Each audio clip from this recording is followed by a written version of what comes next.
o mis Chwefror. Mae'n un arall i fynd ar ôl hwn. A mae'n agenda eitha pwysig o'n blaen ni heddiw, croeso chi gyd. Okay, I'll go to the agenda.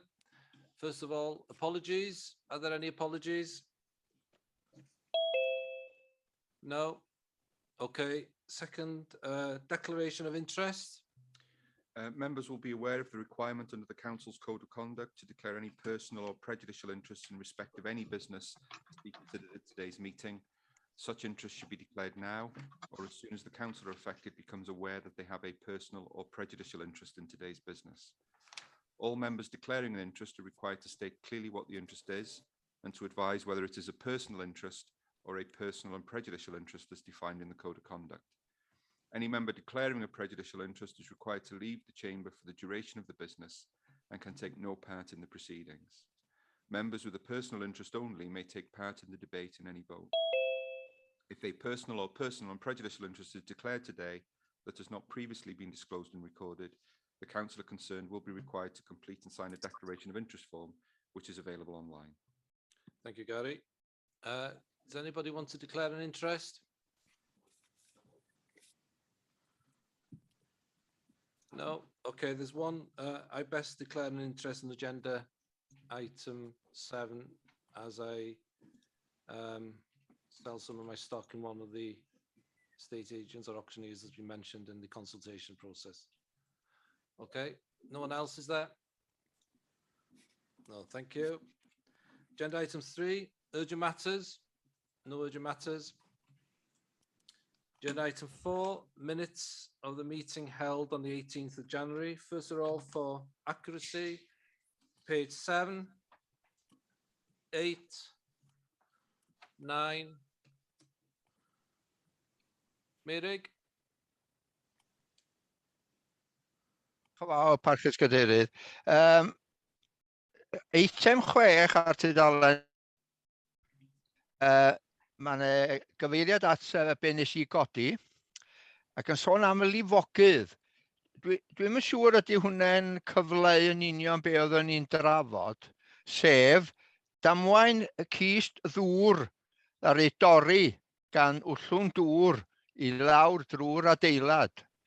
Dyna oeddwn ni'n tynnu sylw ato fo, ac o'n i'n methu dall ar y pryd na fu archwiliad o'r gyst cyn y newid trosodd I Gwasanaeth Hamdden. Ac hefyd, dwi'n meddwl bod o'n deud ar y diwedd bod y cynghorydd Bobby Feely, aelod y cabinet, yn mynd I anfon gair atai. Dwi'n meddwl bod hynny wedi digwydd. Wrach bod fi wedi fethio, ond dwi'n meddwl bod o wedi digwydd. Diolch Meirig. Dwi'n cofio'r cwestiwn yna, oedd o am be wedi digwydd efo'r tank dŵr a dychar adeilad dwi'n cofio'n iawn. Dwi'n siŵr wneud Bobby dod yn ôl at y ti, fel oedd wedi dweud bys yn wneud. Bobby, did you want to respond? You're on mute, Bobby. Bobby, you're on mute.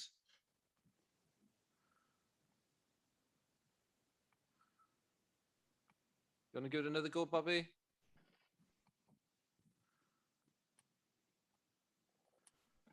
It's okay. I'll get back later. Okay. Now, ni'n eisiau bod Bobby yn dod nôl at ti, Meirig. Diolch am hwnna. Tudalen 9, tudalen 10, 11, 12, 13, 14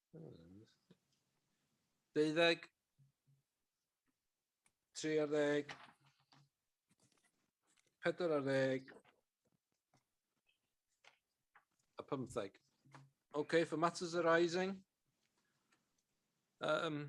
page 7, page 8, 9, 10, 11, 12, 13, 14, 15. Thank you. Will somebody propose they're correct, please? Tony and seconded by Julian. Thank you for that. Everybody in agreement, nobody against. Very good. Okay, we'll go to agenda item 5, housing support program strategy. Bobby, Thank please. you, Leader. I'm going to turn off my video just in case of problems. So once again, as I've said before, when discussing things relating to homelessness, this is there's a requirement by the Welsh Government to develop a housing support strategy programme for 2022 to 2026, and that will have a midpoint review. The strategy outlines the strategic direction of Denbighshire's housing-related support services and approach to homelessness prevention. The report is to seek support from Cabinet and agree that the housing support programme strategy outlines Denbighshire's vision and approach to addressing homelessness and providing housing-related support services based on assessed needs of the individual. Information has been gathered from the needs assessment, coupled with work already undertaken to develop the strategy and to take a more corporate approach. The work has helped us identify around 7 priorities within the plan, which enhance and address actions within the existing Housing and Homelessness Strategic Action Plan. For example, adopting a rapid rehousing approach to homelessness, sourcing permanent accommodation, especially for single people under 35, providing a targeted early intervention and prevention service, securing our own emergency temporary accommodation, reducing reliance on B&B style accommodation, etc. All things to strengthen our housing and homelessness support teams. The strategy, which is covered under Appendix 1, is required to be the Council's single strategic document on housing support and homeless prevention. Naturally, we have ensured this is aligned to the existing housing and homelessness strategy, which is monitored by the group, the Strategic Housing and Homelessness Group that we set up about 18 months ago. The strategy covers both statutory elements of homelessness prevention and wider housing-related support funded through the Housing Support Grant. As you will see within the documents before you this morning, a draft action plan is included, but this needs a little more work to include longer-term actions and timeframes prior to publishing. Homelessness remains a significant challenge across Denbighshire and indeed the rest of Wales. And Welsh Government are putting significant emphasis and finance within this service to try and improve and ultimately eradicate homelessness. I believe the strategy before you this morning represents another step in the right direction. And can I just thank Claire for putting the report together, and Nigel, manager of the service. This is a very comprehensive report, and I've just tried to give you a brief outline of what it's about. I think Claire and Nigel are here. So any questions you may have. Claire and Nigel, are you there? It's difficult for me to see. I can only see, oh, there, I can see Anne. Yeah, Bobby, Claire and Nigel are here. Oh, good. Okay, so any of you who have any questions, please feel free. Okay, thank you, Bobby, for that. Just for me, it's clarity on paragraph 4.4 of the reports that the draft action plan, which you alluded to, is there in the report. When does that become not a draft action plan? And is that going to happen due to the annual review, or when does the draft action plan become the actual action plan? If that makes any sense. I can't give you an exact date. I don't know whether Anne can, but I know they're working hard to get it up to scratch. Yeah, we're going to have an action plan ready to go when we launch this, and it's due to be launched at the end of March. So we are going to have a plan developed, but that plan's got to be fluid. You know, things are going to change, things are going to alter. We're going to have to continually review. So we're hoping to have the plan finalised as it is now by the end of March. So we've just been gathering as much feedback and actions as we can for partners and through consultation as we go. So yeah, the idea is that we've got an action plan ready to go with a document at the end of March. And I should have said I should have said, Anne, if there was anything you wanted to add, or any of you wanted to add to what I'd said, please feel free to do so. I think the only thing I would say is that, you know, when Welsh Government announced rapid rehousing back in June 2020, during the lockdown, we really bought into that and made some progress and introduced a multidisciplinary team, really started working toward a rapid rehousing model. So for me, this strategy's almost come, I mean, we've got to do it. It's part of the Welsh Government's requirements that we've got to do it. But I think we've actually made some progress already and are further on our way than a lot of other local authorities. And we've got the corporate approach now, which really lends itself to working with that change that's required to get us to rapid rehousing. That's the only other bits I would add at this moment, Bobby. Okay. Okay, thank you. Thank you. Thank you, Bobby. Any questions from cabinet members on this? Mark, please. Yeah, Jochen Mao, Chair, thank you. And thank you, Councillor Feely. Really good piece of work. So thanks to officers. It's really in depth and obviously a piece of work gone into it, an effort. Just 4.2, if I may. So it talks about support services, and I spoke to Anne before on this. So the question I'd just like to ask is, obviously, getting support to people in housing who need it with addiction or needs is really important. And worked recently with Councillor Thomas, and that support went in after the person moved into the house, which creates issues for the person and the community. So I spoke to Anne recently about that support going in earlier. So it's just where we're up to on that. And I know it's a big piece of work. Is that in people's minds, and where are we with that piece of work? Yeah, Jochen? okay. So, I mean, obviously, the quicker we get in and get provide services, the better, because just providing somebody a home doesn't always resolve all their issues. And in fact, providing somebody with just a home can actually create even more issues. Yeah. So, you know, trying to get that the right intervention in as soon as possible is key. And that can happen at any time. That can happen when somebody first presents, even at risk of homelessness, right through until they're actually in their own home. It's difficult because sometimes people stop engaging. So if we've got them into services and they don't always engage when the services think they should engage, sometimes they're then, it's almost like 3 strikes and you're out. We don't try and take that, we certainly don't take that approach in homelessness, but trying to get our partners to work in that way can sometimes be a bit more difficult. Yeah. We've just employed, through a secondment from BCU, is a substance misuse and mental health coordinator who will work closely with our homelessness citizens and homelessness that have got substance misuse and mental health issues.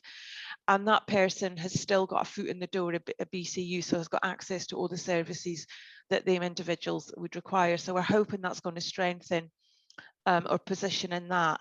But there's a, you know, that's the whole point of rapid rehousing, is getting somebody into their own home and continuing to provide that ongoing support for however long that family or that individual needs, to make sure they don't fall back into homelessness. So trying to help them maintain their tenancy and address, you know, the issues that they've got, whatever they may be. For some people, as I say, that's quite straightforward. For others, it's really complex and they need high intensive long-term support. So we're not there. We've got a long way to go, but I think we're certainly making great strides as to where we need to be to try and get that timely intervention in.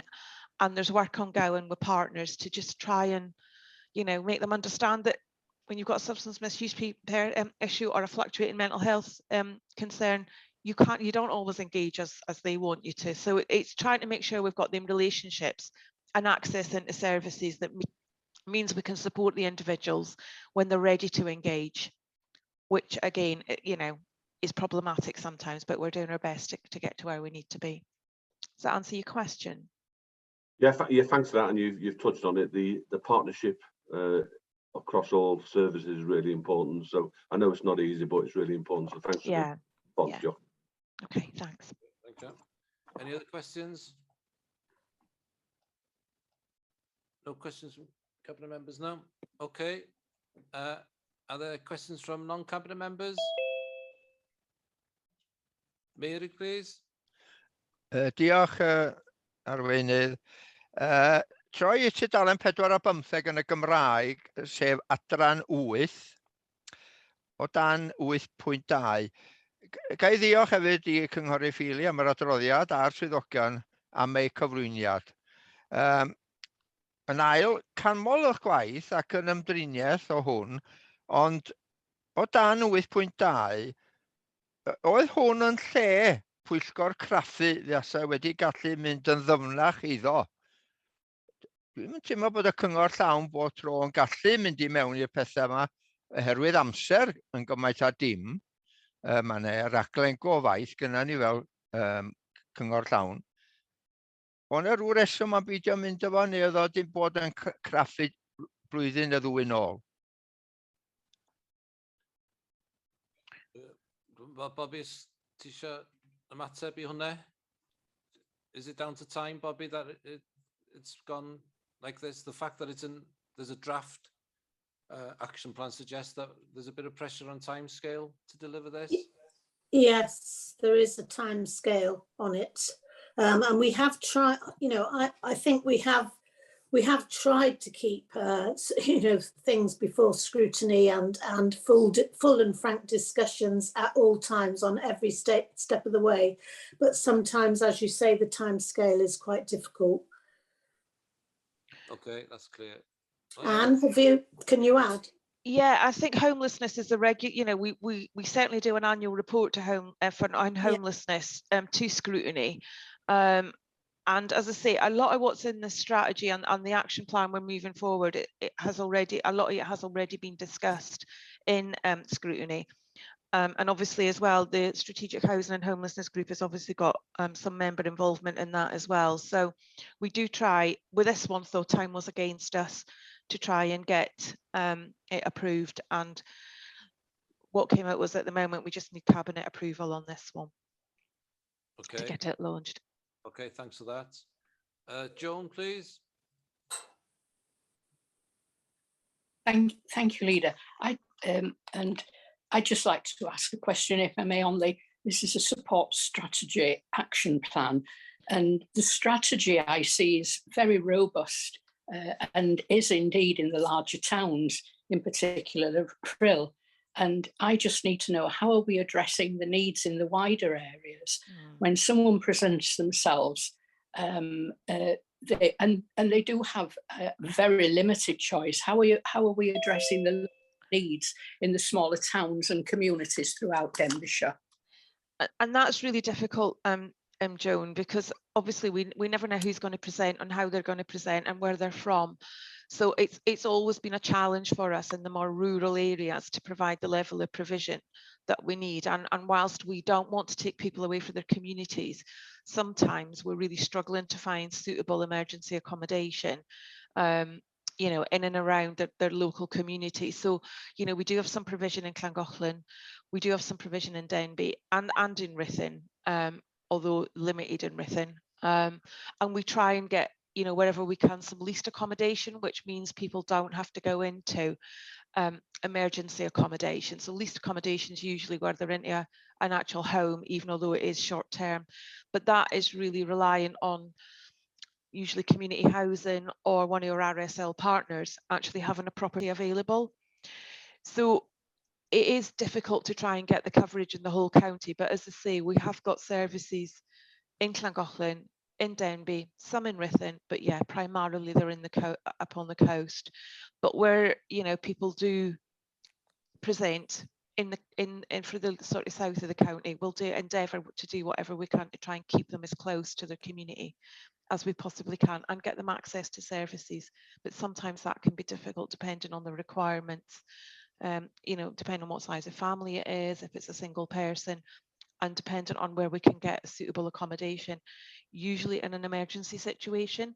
And I think one of the things we're really keen to develop, and we're actually just finalising a tender process, is to try and get an early intervention and prevention service up and running.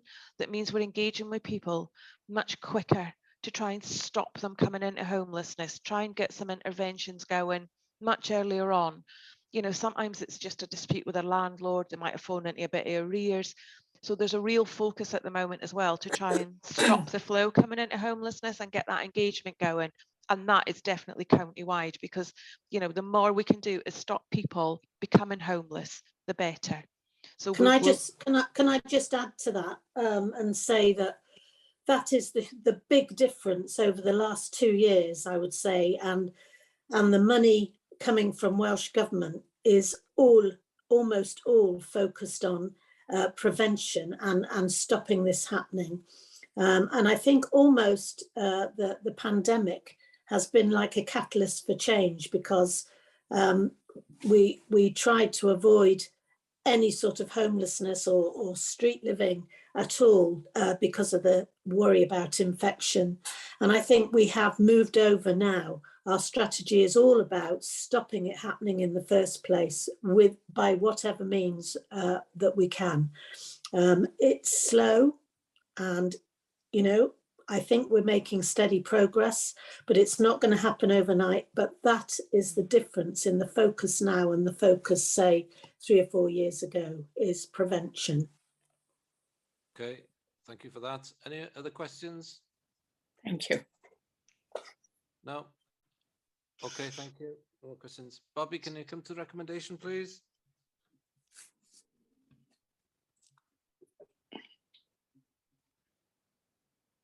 Hello, Bobby. Bobby, I think you've gone on mute accidentally again. Yeah, sorry about that. Back again. So that the Cabinet agree with Denbighshire's vision and strategic direction outlined within the Housing Support Programme strategy, and give approval for the document to be published. Thank you, Bobby. It's been proposed. Is there a seconder? Mark, seconder. Everybody in agreement? Is there anyone against? No, okay, that's been moved. Thank you, Bobby.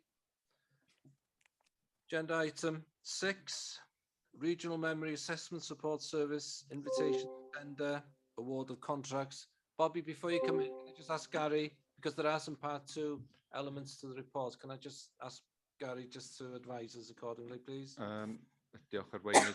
Yes, just to remind members that appendices 1 and 3 are in part 2. They contain commercially sensitive information. Obviously, what we try and do is make as much of the report as public as possible. So the report and appendix 2 are in part 1. If anybody had any detailed questions about appendices 1 or 3, we just need to go to part 2 for that. Okay, so you will intervene at the appropriate time if needed, Gary. Okay, thank you. Over to you, Bobby. Okay, just briefly, can you hear me? Yes. Yeah. Just briefly then, Cabinet gave its approval for the Council to act as the lead commissioner for the Regional Memory Assessment Support Service at the Cabinet meeting held on the 23rd of November 2021. Acting on behalf of the 6 local authority partners and Betsy Cadwallader University Health Board as part of the North Wales Social Care and Wellbeing Services Improvement Collaborative. This report is asking for Cabinet's approval for the Council to award 3 contracts following the completion of an invitation to tender for the Regional Memory Assessment Support Service. The 3 contracts combined have a potential total value of up to 3.36 million, i.e. 672,000 per annum over a potential 5-year period. A decision is required on the Council accepting 3 tenders and rejecting 1 tender submitted for the Regional Memory Assessment Support Service. Awarding the 3 contracts will enable the 6 local authority partners and BCUHB to engage with 3 external organisations to establish the Regional Memory Assessment Support Service across the region. Thank you, Bobby, for that. It seems straightforward, but that might be. Yeah. It's there. Are there any questions or comments from Cabinet members? No? Okay, thank you. Okay, so shall I go to the recommendations? No, non-Cabinet members, Bobby first. Any questions? Okay. Cabinet members, please. No, that's okay. Thank you for that. Okay, Bobby, can you come to the recommendations? Yes, so that Cabinet approved the 3.1, that Cabinet approved the acceptance of the tenders submitted by 3 suppliers and to reject the tender submitted by 1 supplier for the reasons detailed within the contract award recommendation report, and that's in Appendix 1. 3.2, that Cabinet confirms that it has read, understood and taken account of the Wellbeing Impact Assessment, Appendix 2, and the commissioning form, Appendix 3, as part of its consideration. Thank you, Leader. Thank you, Bobby. That's been proposed as seconder. Julian, everybody in agreement with that? Yeah. Is there anybody against? No, okay, that's been moved. Thank you, Bobby, for that. Right, agenda item 7, proposed scheme of delegated decision making for land acquisition, freehold and leasehold for carbon sequestration and ecological improvement purposes. I'll invite Brian, since you're the first lead member on the list, Brian, I'll invite you first. Well, that's very kind of you. Most kind of you. Yeah, as you say, there's a long list of people on this one. So myself, Tony Thomas is in there as the lead member for the biodiversity elements of the climate change, and Julian's included because of the financial implications if we're going to pass this report through this morning. We also have Alan Smith with us this morning, I believe. Unfortunately, the report author, Andrew Cutts, is unwell. He's not with us. I think Alan does have another member of the team on hand as well. So this report, obviously revolving around the climate change agenda, is to introduce a new scheme of delegated decision for making land acquisition that will help us with our carbon sequestration and our ecological improvement objectives. It makes sense to put this in place. Not so long back, we were disposing of land via one department, asset management, and when we declared the climate emergency, we were looking at purchasing land on the other hand.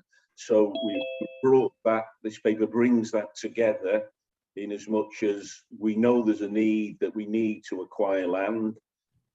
So this report, if we pass it through, will give us that opportunity to move in the open market, because we'll be able to move quickly when land does come up for bidding, tender, whatever. If we push this report through, we will be able to move because we won't be constrained with the current process that we've got. So on that basis, it makes sense for us to seriously consider it and move it through this morning. There is some limits there in the paper, in the report. There's quite a number of appendices in there that it's not an open checkbook. There's reference in the paper to certainly a limit up to £1 million before it's referred back for scrutiny. So it certainly won't be an open checkbook. We've gone through, as you would expect, consultation with various stakeholders, and it has been highlighted 8.5 in the report about specific engagement work. Obviously, we didn't want to embark on this new way of working if we're going to be upsetting people like the Farmers Union, etc., etc. But it's there detailed at 8.5 in the report on some specific engagement that we've done, and we can continue to do that, along with other engagement at 8.1 and 8.2. So that's a very quick run through overview of what the report's about. Councillor Tony Thomas will say a couple of words, and Julian will probably come in on the finance side, and perhaps Alan Smith will wrap it all up before we open it up for debate, Leader. Thank you. Thank you, Brian. Tony? Yeah, thanks, Leader. Thank you for that, Brian. Very comprehensive reports. Yeah, I mean, this is a great report and is of interest, obviously, to everybody in the county, really. So we on the land issue, we need to be able to move quickly on that, because there's a lot of competition now. Firms, particularly in England, are buying up lots of land, particularly down South Wales. And I think it won't be long before they realise that probably land's a bit cheaper in North Wales. So we do need to be able to move quickly on this. And this report is one way of heading down that direction. So I am strongly behind it, and I'm sure all the council will be as well. Thank you. Johnny. Julian? Yep, thank you very much. Just to add from my perspective, from a property hat perspective, clearly our existing processes are quite a time-consuming way of purchasing land, which is fine if we're doing it for going out and buying some land for a regen scheme, because there's usually no particular great rush on it. As has been said, that process won't actually stand up when we need to do something rather speedily if land becomes available on the market and we have to take a quick decision, which is the reason behind the paper that's in front of you. And I suppose I just need to focus the fact that the paper is here is purely about amending the scheme of delegation in order to be able to speed up that our ability to purchase land if necessary. It's not about the principle, which is already part of the carbon zero strategy that we have. And in terms of finance, just to confirm that part of the budget which has been allocated to this programme of works is for this type of land purchase. So again, I fully support the paper that's in front of you. Thank you, Julian. Alan, did you want to add anything to what's been said? Just a quick thing, Leader. I think everybody's explained it very well. It's just a pragmatic approach to a problem we've got, which is purchasing land. We have, as Julian said, already agreed it, but I think we also understand it's a sensitive area, and there's a whole set of safeguards in there for decision making around the process. A lot of people involved. A very clear matrix about what sort of land will be involved and so on, because we understand that that's sensitive, but practically we just need a bit of help to put this into practice. And as Julian says, it's really just about the scheme of delegation rather than the principle, which has been put forward and supported widely by council. Thank you, Leader. Brian, did you want to come back? Yeah, it didn't get mentioned, but I think it is worth just to highlight the point that is there in that report pack. You know, we're not going to be going around purchasing grade 1 agricultural land and, you know, upsetting the communities far and wide, north and south in Denbighshire. So that's a point I think that needs highlighting. You know, we won't be in the business of looking at grade 1 agricultural land in this new process that we're talking about. And Alan's just mentioned it. I think Tony's mentioned it. We can carry on. We will be engaging further. We didn't get. It was favourable, the responses that we did get. We didn't get responses from some particular bodies, which you draw the assumption, well, they haven't got a problem with what we're talking about doing, but keep the lines of communication opening if we're going to pass this through, as I've said, and I'm sure it will work well. It is a good thing to do, and as long as we keep the communication open, we'll be fine. Thanks. Thank you, Brian, and thank you for highlighting the sort of land assessment criteria in a way, isn't it, of how the scoring takes place, because this is a sensitive issue in the rural communities. I have to say, what's happening nationally is not good for the rural areas, particularly in Mid Wales and South Wales.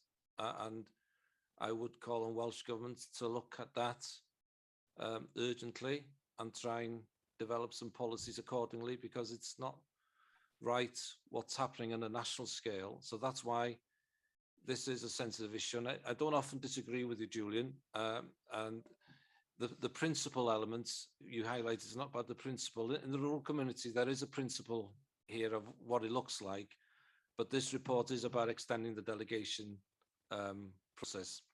I get that, and that's fine. But for me, the most important thing here is the land assessment criteria. The scoring matrix makes it very clear that the purchase or proposed purchase will not be for land which is for food production.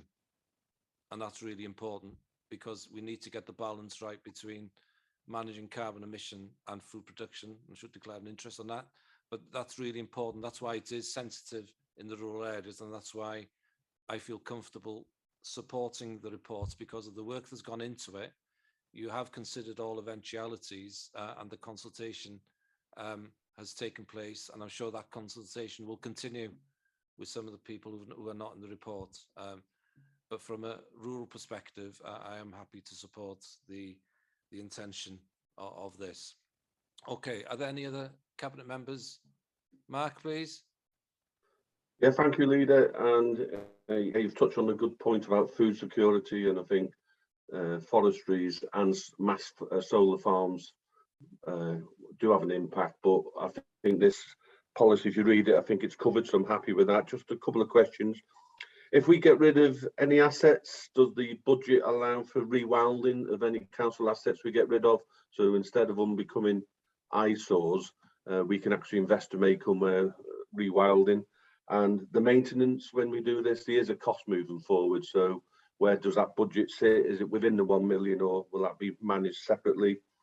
And when we get this right, and we've got nice new forests or etc., we will want our children and schools to be able to access this. So is that in our minds? Thank you. Just a couple of questions. Thank you, Mark. I look to Julian or Alan. Have you got an answer to that? I could answer that, Leader. Julian might want to come in as well. If we're disposing of our assets, we would always consider this as the options as part of the programme. I think that's would be almost our first priority over and above purchasing, actually. So that would always be a factor. And in terms of maintenance longer term, I think you hit on a good point. We will have to, over time, we will need to expand our resources for maintenance of this land. At the current time, that's not the case. Countryside are very comfortable with the resources they've got to do that, but eventually, over time, that may be the case. And your point about access, yes, that's really important. And we would always seek to improve access to those for social and welfare reasons. So yes, thank you. Steve, did you want to add to that? Yeah, just that the the programme itself, we work closely with the programme to make sure that the information goes to the budget board for the bid every year. That obviously was capital to begin with, but we recognise, and this year's bid included revenue impact as well. So the revenue impact of investing in the capital is considered on an annual basis. So there's a process and a method there for if Countryside did need extra resources to manage these extra parcels of land, then there is that mechanism already approved. Okay, thank you. Chair. Julian? So yeah, if I can just to reinforce what Alan said in terms of process for disposal, clearly in our disposal process already, we circulate any other internal service to see if they ever have a requirement for the land before we would actually go to an external disposal. And since the the climate emergency declaration and all the rest of it, clearly again, one of the first ports of call would be to see whether it was suitable for this type of thing, because obviously it's clearly ridiculous for us to sell one patch of land and then go out and buy other land. The first port of call, as Alan would say, would be our own if anything was suitable. Okay, thank you, Julian. Brian? Yeah, just a little bit of an add on there. The maintenance is a relevant point. Tony and myself, Councillor Tony Thomas, we've already had the conversations at countryside service levels. There's been some woodland projects been put in recently, and residents have asked the question, what about the maintenance? And so not a problem today, but going forward, the maintenance aspects will have to be considered further, and it will need to be a part of the process. I suppose at some point when we're purchasing land, the maintenance aspect needs to be in there on the starting blocks with it as well. And as Julian's just said, and I did allude to it as well, if we're looking at disposing of assets now, 2 years ago we'd have done it, countryside services wouldn't have been involved, and if they did have a project or a point of view, it would have slipped through the net. But this report and giving the tick in the box for this report, that will negate that, and it won't happen in the future. Thank you. Okay, thank you. Any other questions, comments from cabinet members? No, okay, I'll go to non-cabinet members. Meirig, please.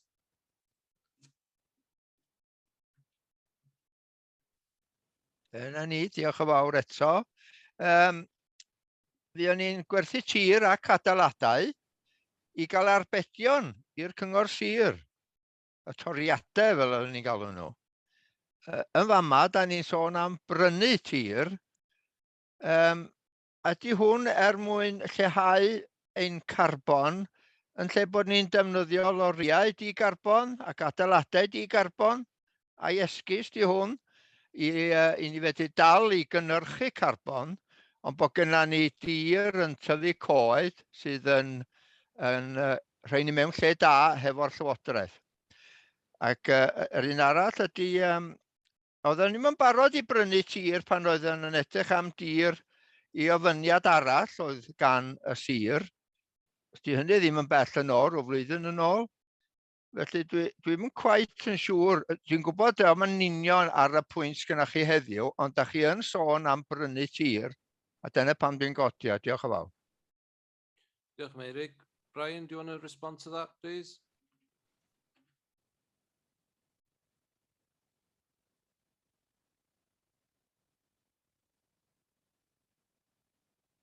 Hello, Brian.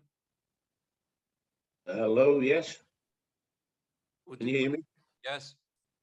Right, okay. The climate change strategy, which is it's out there in the public domain, that details what we need to do to hit the carbon zero target and also the ecological targets that we've got. So we know we need to purchase land, but it doesn't come into the equation that we're doing it just for the sake of, you know, buying land and planting trees. It's all part of the whole climate change strategy for Devonshire County Council to hit that target by 2030. So it's not in there just for the purpose of buying land and planting trees. It's all part of the equation. So to give Meirig assurance that there is no intention of reducing our commitments with carbon emission with a vehicle fleet, for instance. We will continue to be pushing the agenda on reducing carbon emission from the vehicle fleet that we've got, as well as this, isn't it? Exactly, yeah. And again, all that's in the public domain on what Denbighshire are doing with EV vehicles at the moment within their fleet. We've got the pilot with the taxis outward facing from the authority. So yeah, that's it's all there on the headline of climate change and reducing carbon emissions. We'll look at it across the board, buildings, fleet. It's there. It's all in the documents, all in the paperwork. So it's not instead of, it's as well as, isn't it? Exactly, yeah, that's the point I started off with. It's all in the climate change document. It's all in there. The figures, facts. Okay, Chair, sorry, can I just come in on the land element again? Yes. Just to confirm, historically and in fact today, we will only buy additional land if there is a key strategic reason why we need to do that. Clearly, having made the declaration that we did a couple of years ago, that makes it a key strategic reason for doing that. So that would be why it would fit in. We wouldn't just go out and buy land just to buy land and to land bank it, because that would not be a strategic reason so to do. And just to reinforce what Brian said, seeing as I'm speaking, there were 3 planks to the strategy. Land purchase is one of them, but improvements to fleet and property stocks are the other 2 things. It's a balance between those 3 elements that need to be done. Okay, thank you. Alan, did you want to add anything? Yeah, yes, just further on that, Leader. I mean, all of that is absolutely right, but to reassure Meirig that our priorities are to reduce our carbon footprint through our activities. Those are the things we'll do first, and the carbon sequestration is really just to make up for where we can't reduce. So our priorities is to reduce our carbon footprint. It always will be. There might be ecological reasons for trying to improve in the environment, but that's a different kettle of fish. our priority will always be to reduce our impact first and foremost, and the sequestration is trying to bridge that gap. So it's definitely not instead of, it's or an excuse for. You can certainly say that. Thank you, Leader. Thank you, Alan, for that. Iawn, Meirig. Gwyneth, please. Sorry, sorry Gwyneth, just I ddod yn ôl at Alan. Thank you, Alan, for that. Sequestration is a very interesting word. But, you know, isn't planting trees and that sort of thing another way of, not for us possibly, but for these private individuals and companies buying up farmland so that they can still produce carbon by land and then grow trees on it and say, well, yes, we've done that to reduce. Is that correct?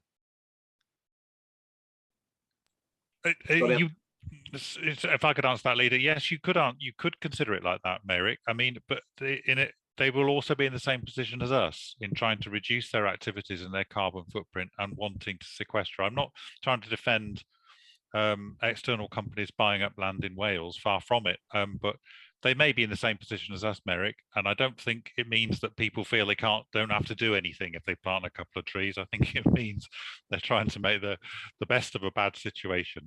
Thank you. Yeah, that is their agenda, but it's not ours. And this is helping us to reach our targets by sequestration, which will help us reach the target. But that doesn't mean that we don't do the things that we are in control of anyway. I'd be really disappointed if we didn't, and that's not in the report. That doesn't come out in this anyway. Yeah, Meirig. Diolch, Arweinydd. Sorry, Gwyneth. Mae'n iawn. Diolch Arweinydd. Mae gen I un cwestiwn ynglyn â'r adroddiad. Mae'r adroddiad yn sôn am gynaliadwyedd y polisi ac yn rhoi 3 seren allan o 4 i'r cynaliadwyedd. Sgôr o 31 allan o 36. Dwi ddim wedi gallu gweld sut maen nhw wedi dod at y sgôr yna. Mae'n ddrwg nes dwi wedi methu rhywbeth. Ond mae weld yn rhyfeddol uchel I fi, achos mae polisi fel hyn lle da ni'n gorfod prynu tir mwyn gosod carbon yn erbyn hyn da ni'n gynhyrchu. Dwi'n gwybod I fi yn weddol amlwg nad ydi o ddim yn gynaliadwy, achos dim ond hyn a hyn o dir sydd na. Felly dyna nghwestiwn yr adroddiad. Wedyn mae gen I sylw, dwi'n meddwl. Oherwydd yr hyn mae Meirig newydd I ddeud, a'r hyn dywedoch chi yn gynharach gadeirydd ynglyn â defnyddio tir amaethyddol, mae'n hollol amlwg fod yr egwyddor o ddefnyddio tir I gadw carbon a wedyn I osod o yn erbyn carbon sy'n cael ei gynhyrchu yn egwyddor dadleuol. Does na'm dwywaith amdan hynny. Mae 'na lot o brotestio yn erbyn y math yma o ddefnydd am amryw o resymau. Oherwydd hynny, fy nheimlad personol I ydy fod hwn yn rhywbeth ddyla fod yn benderfyniad sy'n cael ei wneud gan gynghorwyr, oherwydd natur dadleuol yr egwyddor. Diolch yn fawr. Diolch yn fawr, Gwyneth. Tri ateb yr ail rhan o pwynt o fanna. Be sy'n pwysig o fama, dwi yn meddwl, ydy'r criteria sut da ni'n sgorio be da ni'n mynd I brynu. Dwi'n meddwl, os bysa'r criteria yna, bod o'n eitha sensitif, dwi'n derbyn hwnna, ac y byw'n cynghlad, dwi'n dall yna, am bod mae'r criteria yn eitha cry mewn un ffordd, bod ni ddim yn mynd I brynu tir sy'n mynd I cynnyrchu bwyd na tir da. Mae hwnna'n helpu'r dadl, dwi'n teimlo, efo'r ochr mwyaf sensitif o'r pwnc yma. Dwi'n meddwl, mae hynny'n ateb y ddadl am dir amaethyddol o bosib, ond mae'r egwyddor yn ddadleuol am nifer o resymau, fel dydod Meirig rwan. Diolch yn gynaliadwy, mae'n gallu bod yn ffordd o rhoi llai o bwyslais ella ar leihau y carbon sy'n cael ei cynhyrchu achos bod gynnon ni'r tir yma. Dydy'r ffigurau bob tro ddim yn gywir. Hynny ydy, mae bob darn o dir yn storio rhywfaint o carbon ar hyn o bryd, felly mae'n anodd cyfri faint o carbon mae prosiect newydd yn ei gynhyrchu. Mae o hefyd, fel da ni wedi clywed, yn mynd I gynhyrchu fwy o carbon wrth I ni...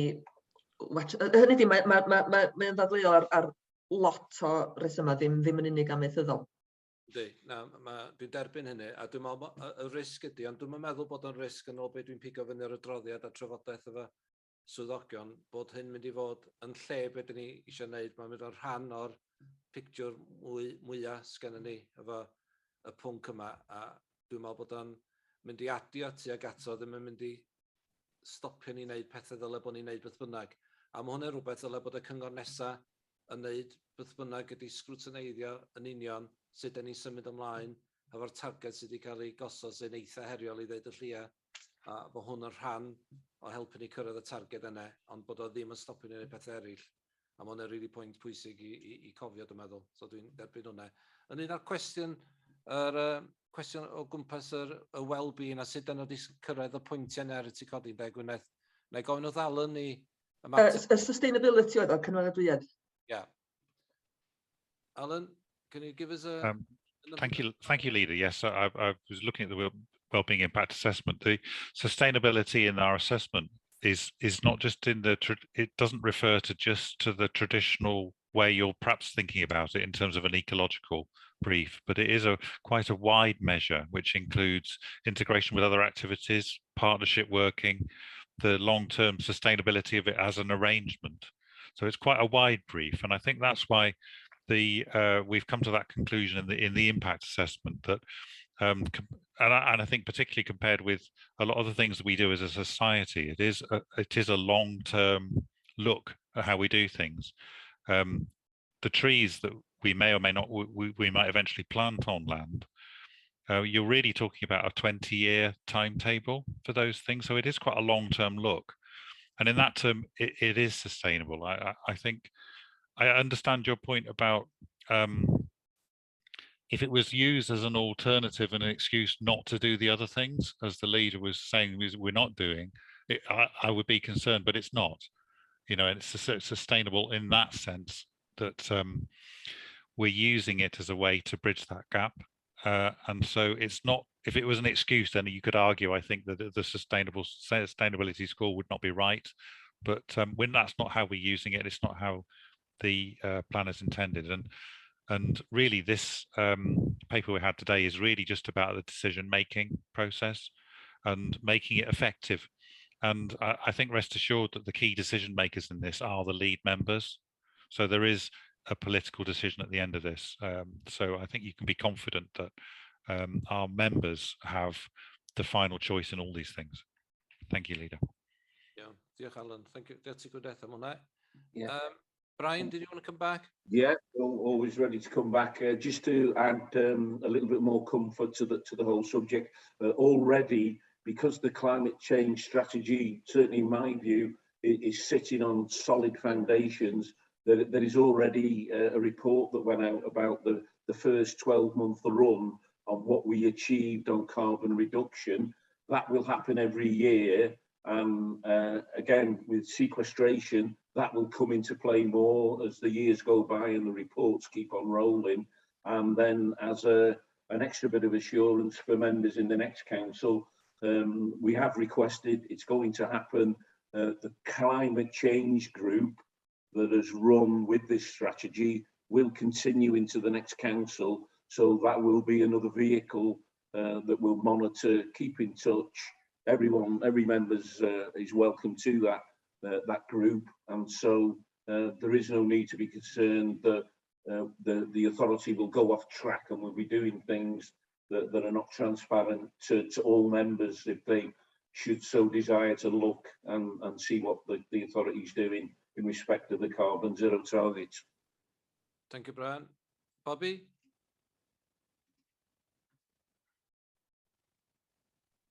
Thanks, Leader.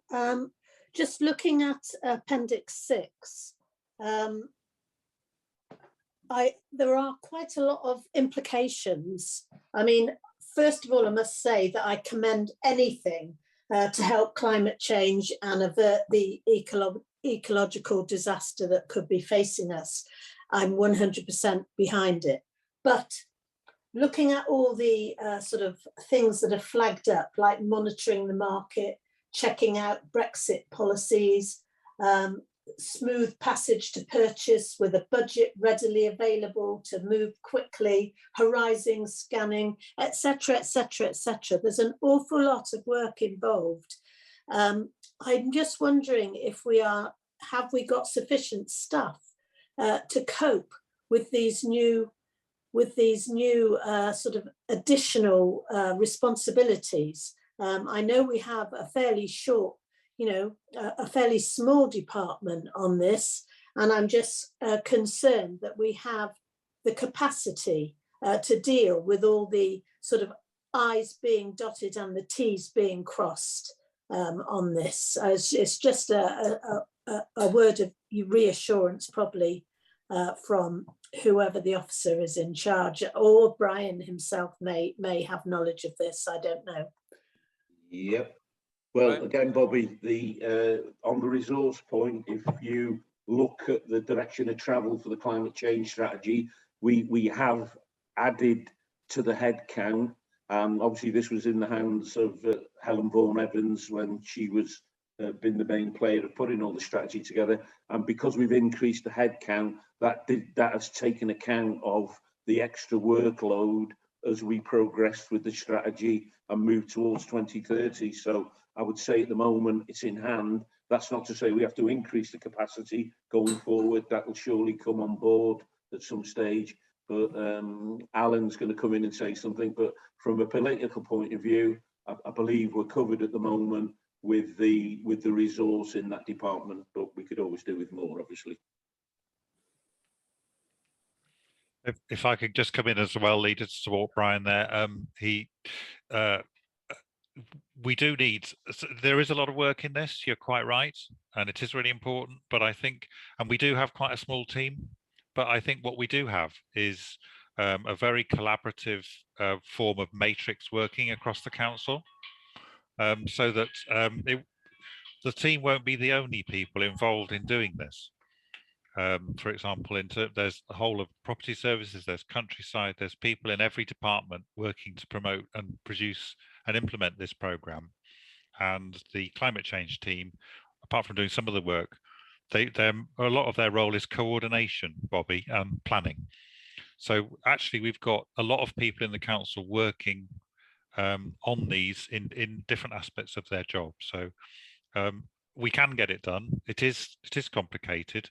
And in some cases we've had to attach extra resources in terms of where there's been tasks that needed extra work, but those have come through the program. But by and large, we do have enough people. Thank you. All right. I was just having a little panic attack there about somebody ringing up Steve Gadd saying we need £1 million tomorrow to purchase this land. And I'm that's an exaggeration, obviously, but it is quite large sums that we're talking of because land is expensive. So I'm just taking a cautious approach to how we deal with this without going through what you might call the proper channels. Thanks, Bobby, for that. I think you're right to raise the question around capacity. I think the change that we did to the Constitution has helped a little bit, where all services have signed up to the motion that went to full council. So the capacity has been extended a little bit, but in terms of moving forward at pace to reach the targets in that time scale, I do envisage that we will need to invest in this in order to do that, because it will grow. And 3 or 4 years ago, we weren't talking about this, where we all of a sudden it's one of the main considerations that we have to think about now. So I would think the next council will have to look at that question and probably evolve the capacity to move this at the pace required. But it's something I'm sure the officers and the chief exec is monitoring and keeping an eye on. Okay, Rhys, please, Rhys Thomas. Diolch yn fawr, Cadeirydd. I'm also concerned at the risk to all of this going forward due to the lack of resources in countryside service and biodiversity team. So I'm glad that a note has been made of that. I have great faith in our countryside services and biodiversity team, but there is a lot of work in store for them in years to come. And one of the question I want to ask is, will countryside services and biodiversity, I realize we're going further and further away from the topic under discussion today, but we do have an ecological and biodiversity strategy, and we also have a carbon reduction strategy, and I'm afraid that they may crash head on at some time in the future.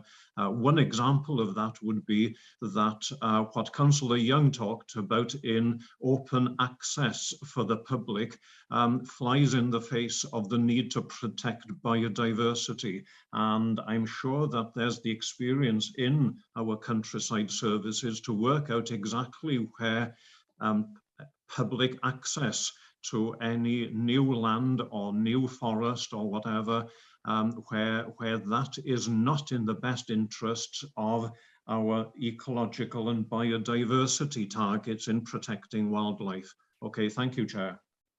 Thank you, Rhys. You are right, Rhys. We have veered off the original recommendations required, but it's a point well made, and I think officers in particular should take note of the points that you make and consider that moving into the next council as a challenge or an issue that would need addressing.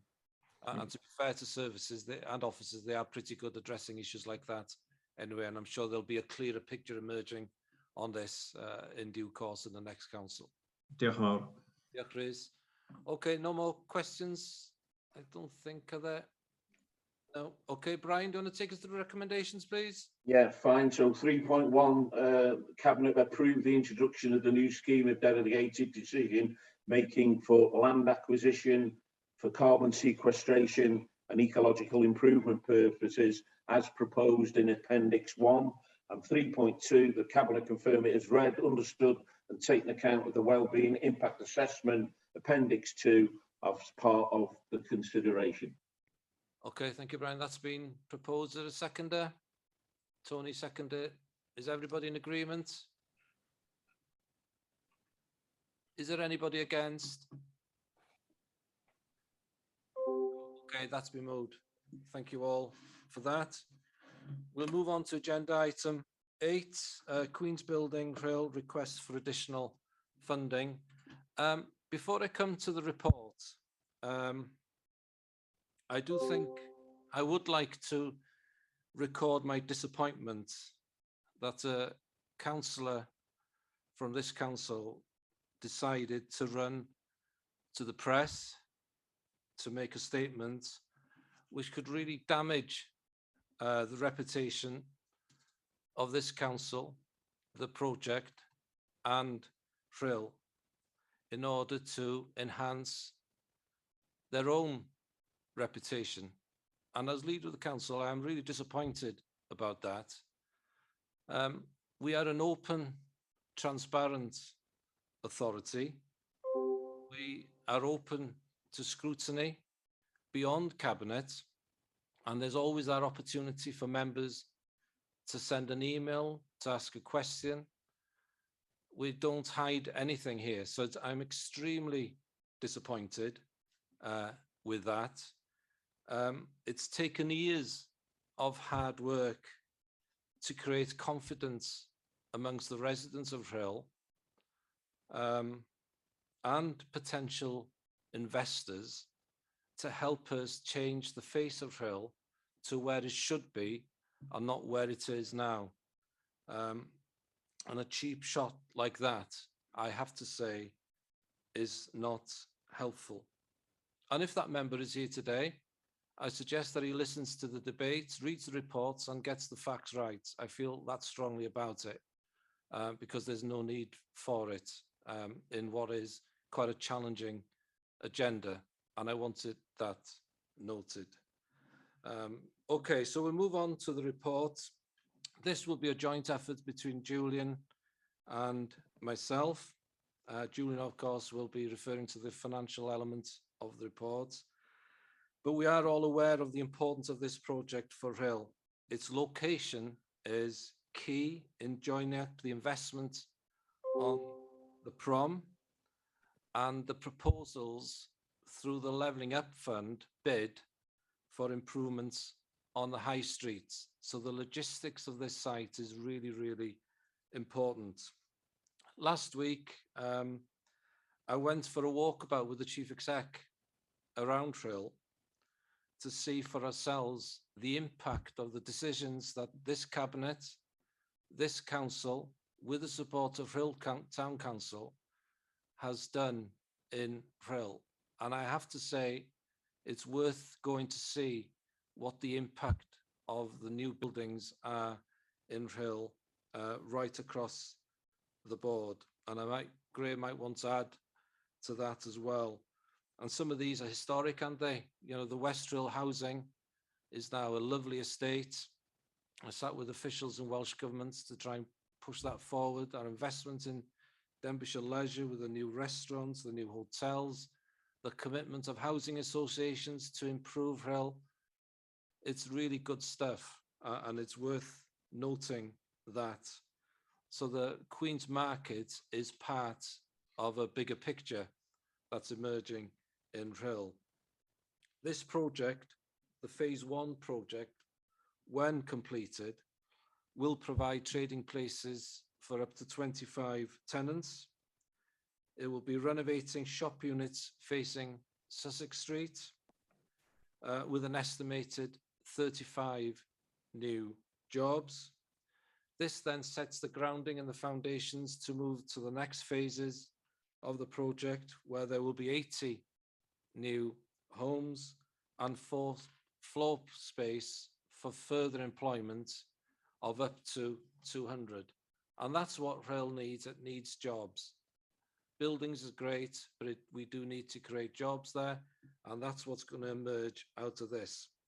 This aspiration that this authority has shown is fully supported by Welsh Government, which is really important. They are key partners for us in investment and development of RHYL, and we are in a unique position with a Levelling Up bid. Yes, it's in bid state at the moment, but if we are successful with that, that will draw further funding into this area. And one area which needs really quite significant investment is the high street. I can see RHYL making massive improvements, having gone on my walkabouts with Graham last week. But what does need investment is the high streets. So the Queen's Market project is key in linking the high street to the prom. At the beginning of this project, we did know that this was going to be challenging.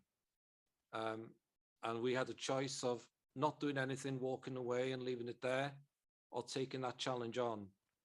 So as an authority, we took it on because of the confidence that we have in our own ability to deliver on projects on this. We've already done it. What we could not have foreseen is the stipulation from NRW about increasing the height of the foundations. Fully understandable, it's the right thing to do, but there's an extra cost. What's happened in the last 18 months, the cost of materials, we could not have foreseen that. That's a lot higher than we'd ever envisaged at the beginning when the purchase was made. And also the level of asbestos on this site was significant. And where the asbestos was found in physical terms, we could not have foreseen that either. And the implications of increased asbestos is, of course, very significant. And one assuring thing sitting on the project board with Welsh Government civil servants is that they understood that. They weren't surprised or shocked by it. They understood that the rationale for wanting more cost in this project was clearly the right thing because of these extra challenges that we face. So as lead member for RHYL and shared lead member with Julian on the Queen's Market, this is really important.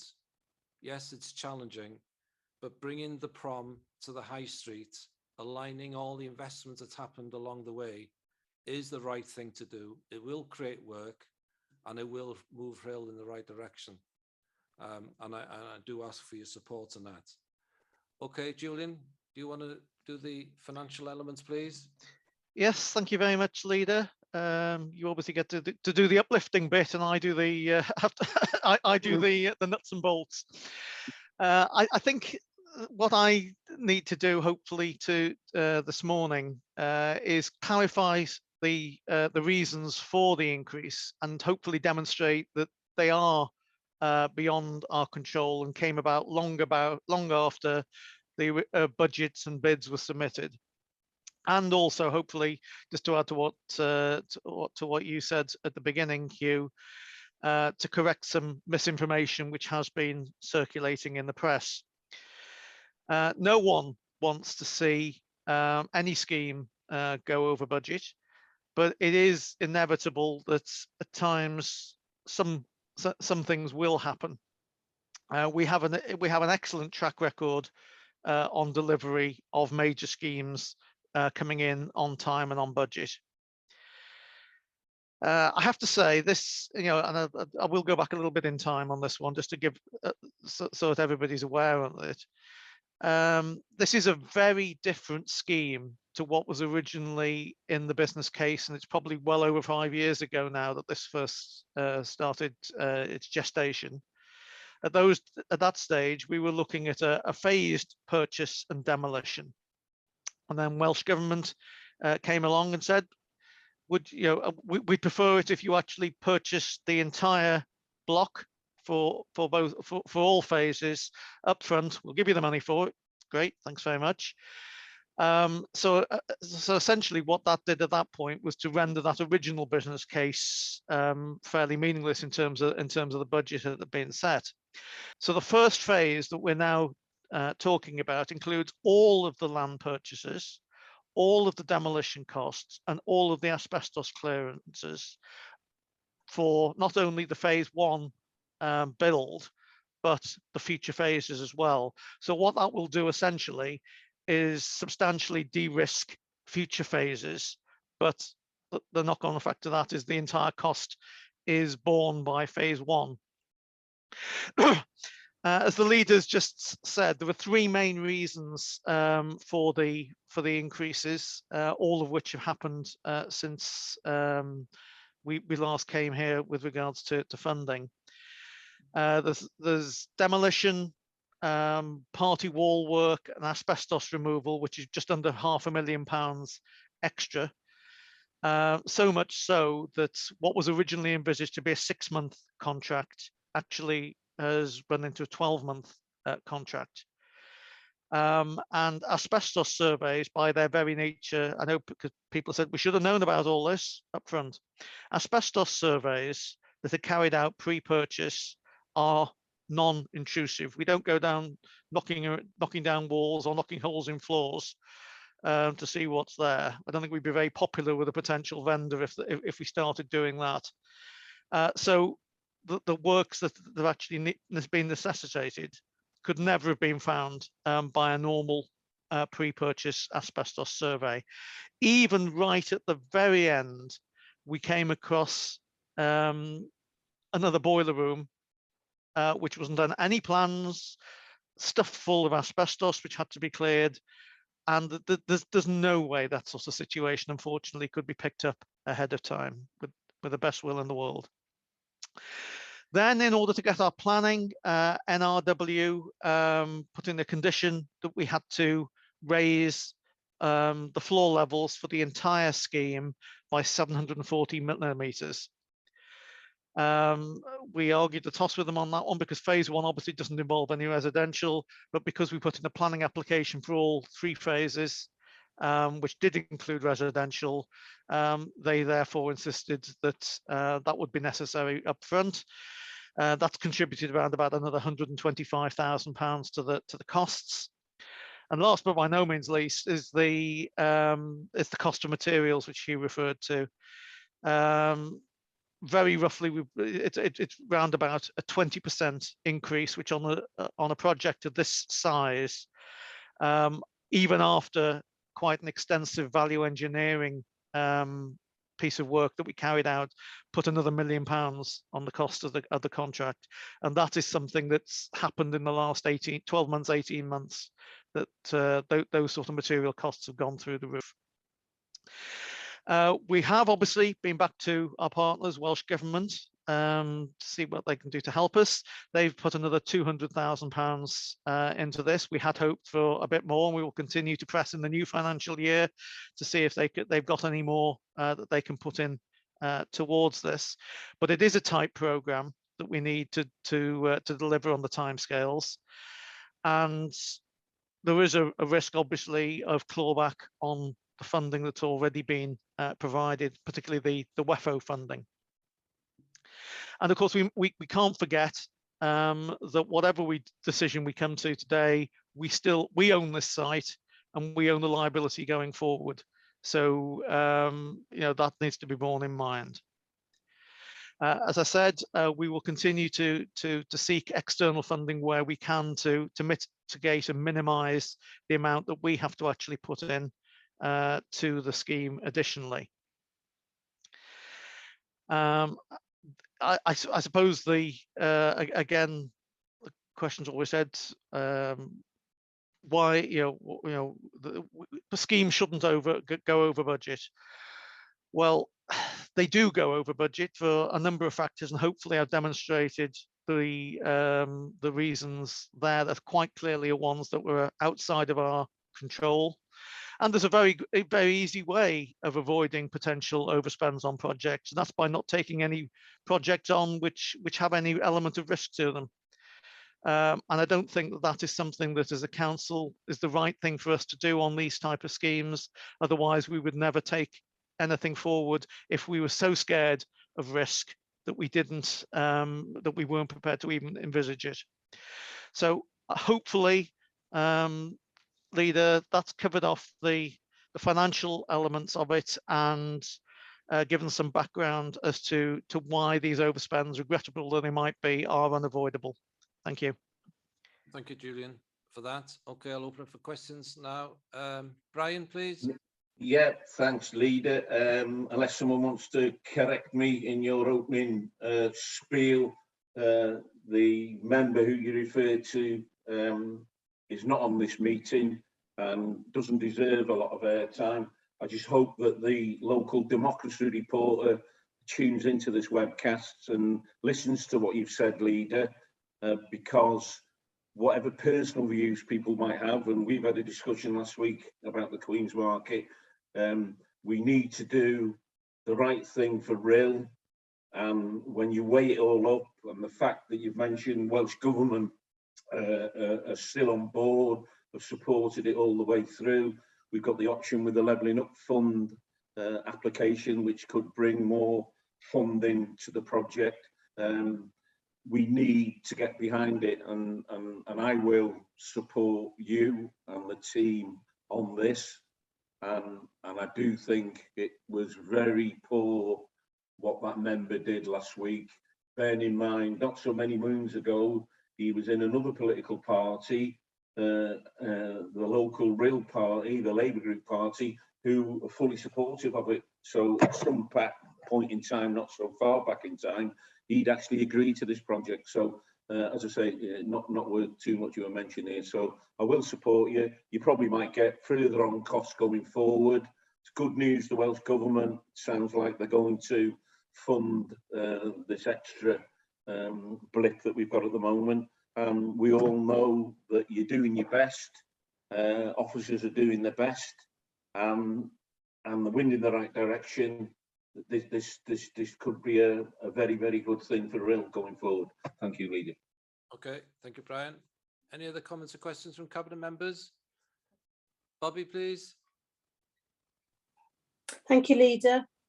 Yes, as you say, it is disappointing that costs have got to raise again, but anybody, I think, involved in the construction world at the moment in time is wringing their hands in despair at the amount of costs that are going up across every construction project there is. And to regenerate RHYL, as everybody is aware, is a massive task. And I, like you, I wasn't with you the other day. Unfortunately, I couldn't get there, but I had a walkabout on Sunday myself. And there is a lot of improvements taking place, and things are looking a lot better in RHYL than they were a few years ago. But I do defend the right of anybody in their own little patch, wherever it may be, whether it's mine in Rhythin or yours in Llanellidan or anywhere else, to speak out. And you know, we can't squash the democratic right to speak. And we all defend our own patches in our own way when we get the chance. It's more difficult as a cabinet member, obviously, because we need, in order to operate as a good cabinet, a show of unity. But I do defend the democratic right to speak, and I do also accept the need to regenerate RHYL.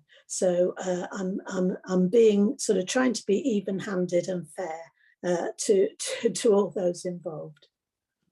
Thank you, Bobby. I'm not going to dwell on what I said at the beginning. I made my position very clear. There are opportunities to challenge, scrutinise, test everything that goes on in the council without going to the press.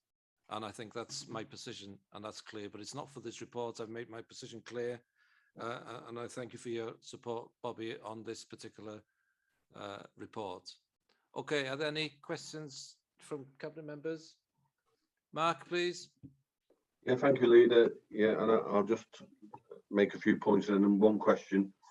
So yeah, everyone can voice their concerns, but I do think it's quite wrong to try and say it's mismanagement when it's clearly asbestos costs and the cost of materials, which the Department for Business in the UK have said have gone up between 23 and 78% in 1 year. That's an incredible increase, and no one can manage or foresee that. So I will make that point.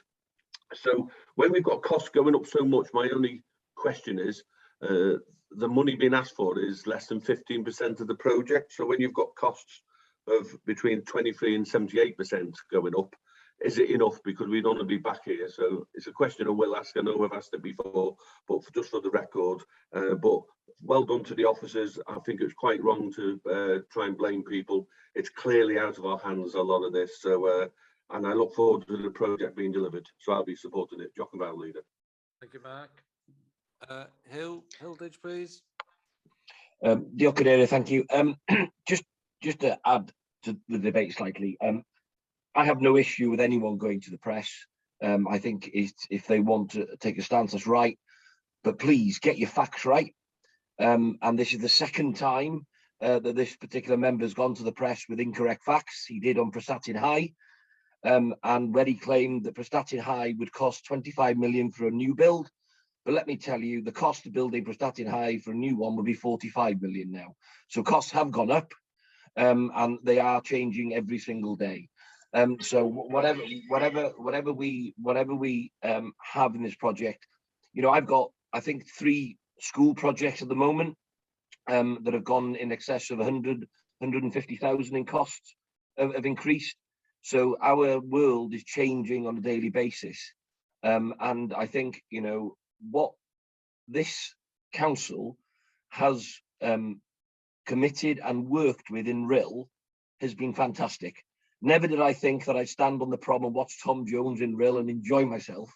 But they are absolutely changing times, whether you're a youngster or whether you're an elderly person. There are things emerging in RHYL that are there, you know, from the BMX track to the marshes to what's happening on the front. And yes, we do need to do some work on the high street, but this Queen's Market will contribute for jobs and a better standard of living for people in RHYL. So it has my support, and you have my support, Leader. Thank you. It's like being a football manager. Yeah, Chair, can I just respond on Mark's point about is it enough? Yes. Yeah, I mean, until you built it, you never know exactly what it is, what the final costs are going to be, and obviously we haven't had the final tender in. It's the best assumption that we can work at the moment. You can never say never. I think we've learned that on this project, that you can never say never. I certainly wouldn't want us to ask for resource that we didn't need to be included within this at this stage. So I think it's a fair assessment. I think most certainly we know all the asbestos and demolition works are being done because the costs are what they are. That part of it's done. We know the cost of the raising the floor levels. That's already been built in, so that's probably fairly static. Clearly, the quicker we can get on site and start, and the contractors can start ordering materials, that's going to mean that the cost will then be fixed for those materials. So we would hope that it is. But you know, as I say, you can never say never, to quote a film. And just quickly on that, leader, I missed to point out, if we pull out the project, it costs us over 6 million. So that's another reason where we have to complete. It's actually cheaper to complete now than to lose the investment. So I'll be supporting Giacomo. Yeah. Okay, thank you. Are there any other questions or comments from cabinet members? Yeah, if I may, leader, it's Richard Maynon. Having been involved in this all the way through, I just would like really to offer some confidence that this is so far from being mismanaged. I like to think I'm a bit canny and a bit shrewd when it comes to this oversight, and if there's anything I don't like, I will speak out quite freely. Right from the get-go, this is a project where opportunity presented itself, that everybody involved, officers and members, in a very open way, seized those opportunities and saw this as the key part of the redevelopment of that part of RHYL that connects the biggest asset we have, which is the seaside, back to the high street to give it a fresh lease of life, hopefully. And it is a project that's quite pivotal in offering aspiration and opportunity to that part of the world. So when you're trying to build in aspiration and you're trying to build in opportunity, I find it really disappointing that when that's going to need confidence and that's going to need belief and a little bit of hope, for want of a phrase, as councillors, we've got no business in the first instance going to press and undermining that whole process, because it's not just the process and it's not just reputation on the council. And I hear your words, leader, and you made them very well. It's almost like taking a little bit away from all the people in that part of the world that are relying on this. And it's not just it's young people, it's those looking for the jobs, even the seasonal work. It's detracted from everybody, and it's quite ill-placed. So it is a shame, because this is not a new scheme. This isn't the start of a redevelopment. This is probably only halfway through what is a really long and involved process. And the confidence to back up that hope and aspiration was what was needed. And I won't go on too much, but it was disappointing. It was unnecessary, unneeded, a little bit cheap, and yeah, disappointing. And I hope there'll be an apology at some point, because it was so far from what was right for the people of RHYL and for the local area. Something really did needed to be said. So on this project, leader, I've watched it all the way through. I've seen nothing but hard work and determination. I've seen good control on costs and tenders and everything else. And this scheme has my full support. Thank you, leader. Thanks for that. Okay, cabinet members, okay, yeah. Right, we'll open the debate up. Mary, please. Wel, diolch yn fawr, parchus arweinydd. Dwi'n diolch i Cynghorydd Bobby Ffili ac Huw Hildrich am ei geiriau caredig. Mae gennym ni hawl i wrthwynebu oes. A dwi'n parchu'r ymateb gynnach chi, parchus arweinydd. Ond dwi'n yn teimlo bod yna le i unrhyw aelod o'r cabinet dwlu baw at unrhyw aelod o'r cyngor. Derbyn bod rhai yna chi'n teimlo bod o'n gangymeriad, ond ddim yn fama ma tywlu baw. At y problem sy'n o'ch blaen chi, oeddwn ni dan yr argraff pen ddoth y deddf asbestos, ystynnos i mewn, bod rhaid i bob perchennog wneud rhestr o pa stwff oedd yn ei adeiladau nhw. Dwi'n gwybod bod y cyngor sir di wneud o, mor bell ac o'n nhw'n gallu. O'n e ffasiwn restr gan y perchenogion yr adeiladau yma cyn i ni brynu o? Dyna un cwestiwn. Yr ail, i mi glywed y cynghorydd Brian Jones yn rhoi sylw at arian codi'r gwastad. Ga i ofyn, ydy hynny'n cadarnhau bod yr aelod seneddol Lloegr am geisio cael arian o'r drefn yna at y gwaith yma? Diolch yn fawr. Diolch Meirig. Pan mae aelod yn wneud drwg i'r cyngor yn pwrpasol, mae'n iawn bod arweinydd y sir yn ymateb. A fwrach, os di o ddim y cabinet lledio, a dwi yn teimlo'n reit gry, mae yna lot o waith di mynd i'r RHYL, 10 a 15 mlynedd yn ôl, i codi hyder bobl sy'n byw yn RHYL, bod ni fel sir o ddifri am cefnogi a gwella beth sy'n angen i'w wneud yna. Os ga i ddod i mewn parchus arweinydd, dwi ddim yn tynnu sylw atach chi o gwbl. Ond i'n teimlo bod chi ddigon teg yn eich araith a does ddim angen i chi gywiryddio o gwbl.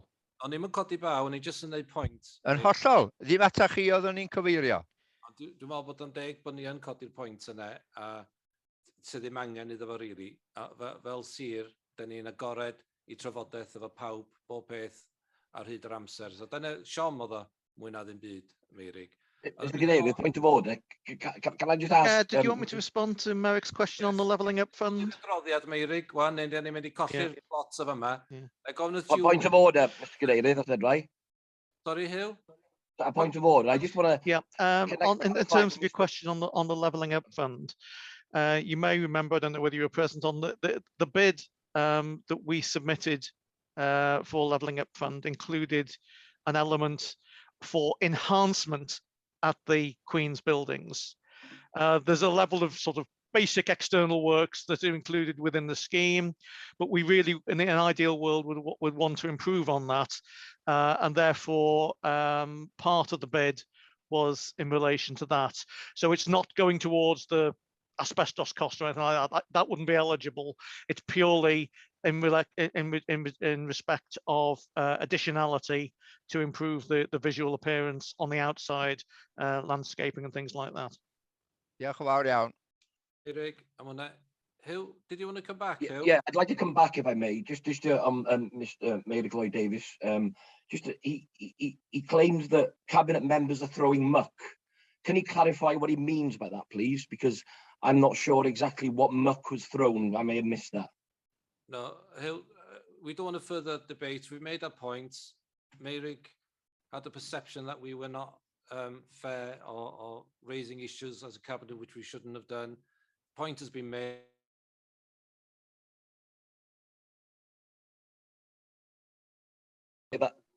That's fine, Leader, but I would have thought that if any member who wanted to discuss a topic, they would attend a meeting to discuss the paper, which we were discussing here today, not throwing muck in a paper, just for clarification, as in the press. Thank you.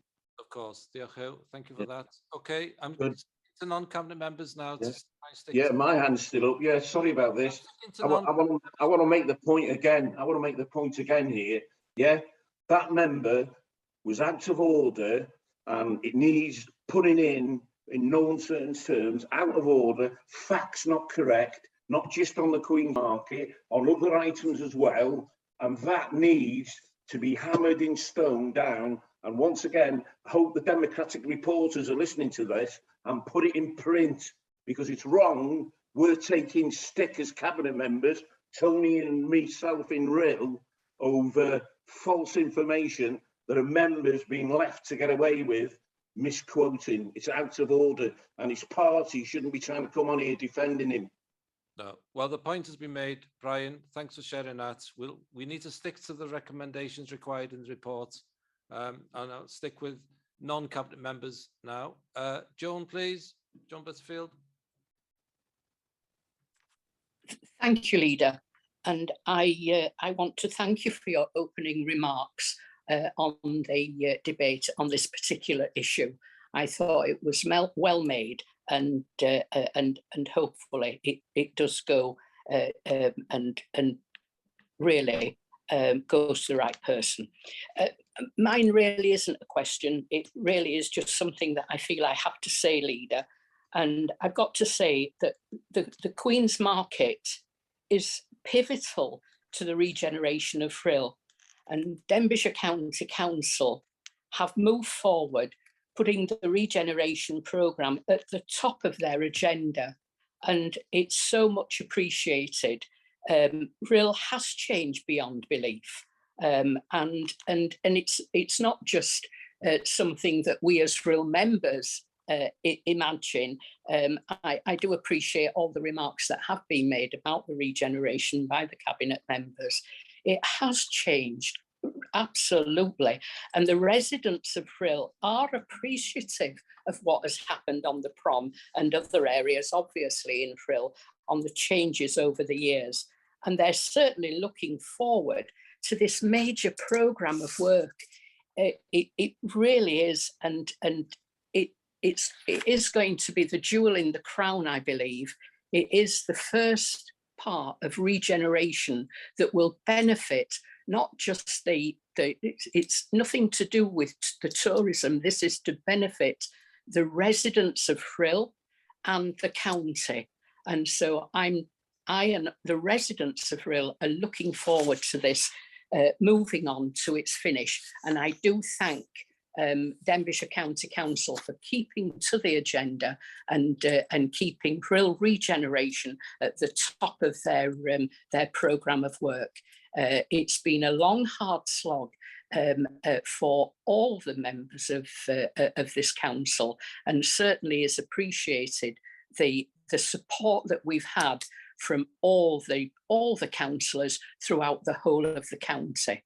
That I just wanted to say that, Chair, Leader, and thank not just the Cabinet, but the whole council. Thank you. Thank you, Joan. Alan James. Thank you, Leader. It's again a statement rather than anything else, so I hope people don't mind. I'm not going to dwell on your opening statement, Leader. I think it was very well put, and other statements have actually been made as well. So I'll move on and say, as one of the councillors representing the West End of RHYL, which this development is in, it isn't just about this major site, as Councillor Joan Butfield has just said. It's part of a whole development in RHYL and the town centre. I'm sorry, I'm a bit anxious and a bit nervous about all of this, because it is very emotive, and I do feel very strong about it. One of the things I think we need to commend is actually the Welsh Government and Denbighshire County Council for their commitment to this this scheme and other schemes in the town. I think it's vital and fundamental for the residents in RHYL. If we collectively don't buy into the schemes, why would we expect others to do other outside bodies, you know, investment companies and so on and so forth?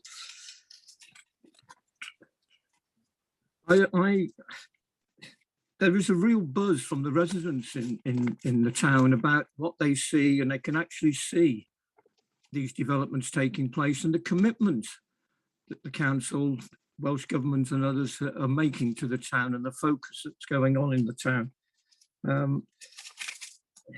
And I fully support what is happening. I fully support what is taking place. And on behalf of the residents of RHYL, I want to thank you all, officers, Cabinet members, county councillors throughout the county, for your continued support. It's so important to the confidence of the residents of RHYL and for the county council, people that live in the county as well, to make RHYL a better place for the residents, a healthy place, for somewhere that's really good to work, to live and to play. So thank you very much, and I long hope it continues. Thanks very much, Leader. I'm sorry about my nervousness and shakiness, but I feel very, very strongly about this, and I'm bubbling at the moment. But thank you. My enthusiasm for the town is just immense. So thank you very much. Thank you all for putting up with that. Thank you. Barry, please. Yeah, thank you, Leader. I won't go on about the person who we've been talking about, because if you're talking about loyalty, there's no loyalty there. He was with Liberal Dems, he was with Labour, he's now with Plaid Cymru. Loyalty is the word. I'd just like to thank all members south of St Asaph, because it must be hard for councillors out south of St Asaph, you know, that seen money going into RHYL, and yet they have been so supportive on this particular item. The Queen's Market is pivotal to RHYL. It's going to give jobs, apprenticeships. It's going to link the town again back to the beach. So I just want to thank DCC, Welsh Government, and especially the members south of St Asaph. Thank you very much. Thank you, Barry. Who, Irvin? Good morning, everybody. I'm not going to repeat what's been said, other than I support nearly all the comments. I'm the scrutiny representative on the Queen's Building Project Board. I just wanted to say I'm very happy with what's been presented to the board. I've kept a close eye on all the documentation. Everybody has been extremely transparent. We've all been kept well aware of the activities there. Nothing's been hidden. And I say, from a scrutiny's perspective, I have no issues with action so far. I'm sure we'll support the extra funding that's going to be required. What we need to do is we are not where we'd like to be. Let's just get on with it and get it dealt with, and hopefully we get some external funding to help us through this difficult time. Okay, thanks for that, Hugh. I don't see any other hands up from members. No, okay, that's the end of that. I'll ask the Chief Exec to come in before we come to the recommendations. Thank you, Leader. Brydar, pawb. Good discussion. A couple of points from me as your Chief Exec, if I may.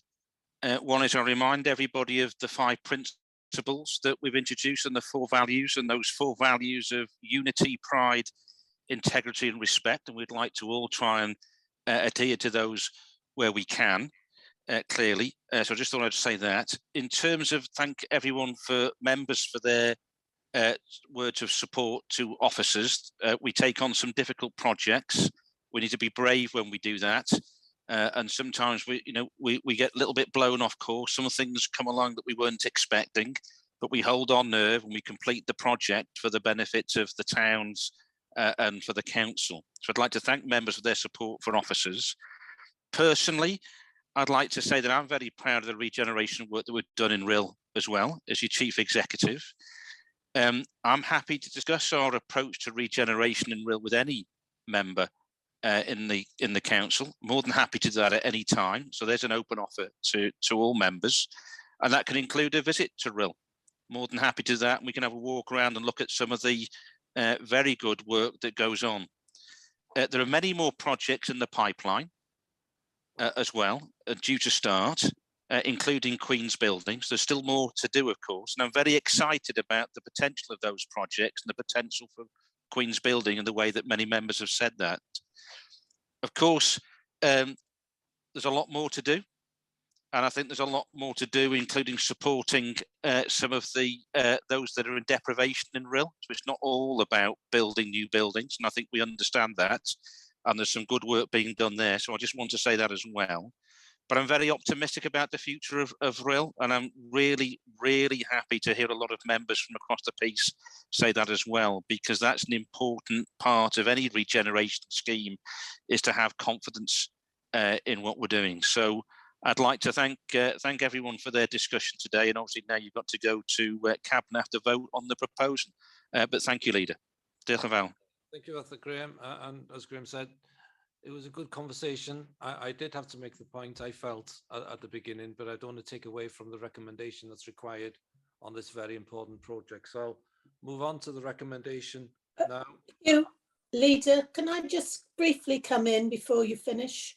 Briefly, yes, Bobby. I have got my hand up.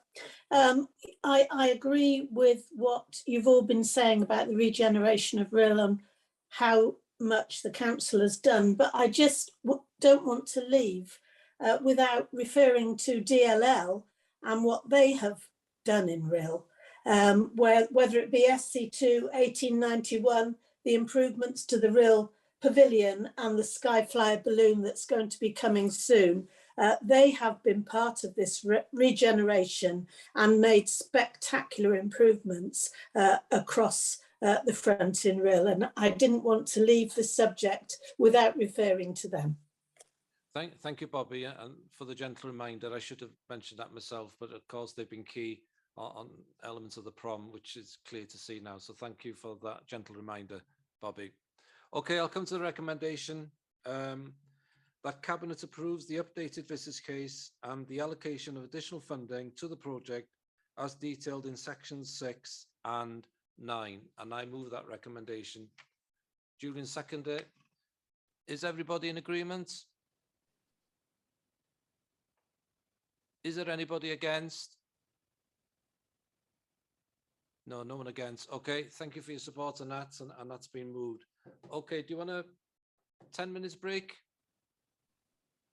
No. Yes, go on. We'll have a 10 minutes break until back at 12. Okay. Thank you. Of the Strategic Investment Group. Julian, please. Yep, thank you very much, Leader. This paper deals with the treatment of what we generally tend to refer to as the block allocations.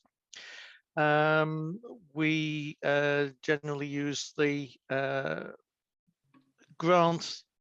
capital grant that we get from Welsh Government together with our own elements of prudential borrowing and any capital receipts to fund the block allocations on an annual basis. You'll see the funding that was available to us on the table in section 4.1 to the report, totaling just over £12.5 million. In line with what we've done in the past, with a couple of exceptions. The first being, you'll note there the prudential borrowing for highways, £4 million. That results from the notice of motion early in the year, which went to Cabinet. So that's obviously been included within this year's proposals. And you may remember from the discussion that I had over the budget in recent weeks that there was a reduction in the Welsh Government level of capital grant, and that we made provision in the budget for some revenue funding to top up our capital to make up that shortfall, and that's the just under £3 million.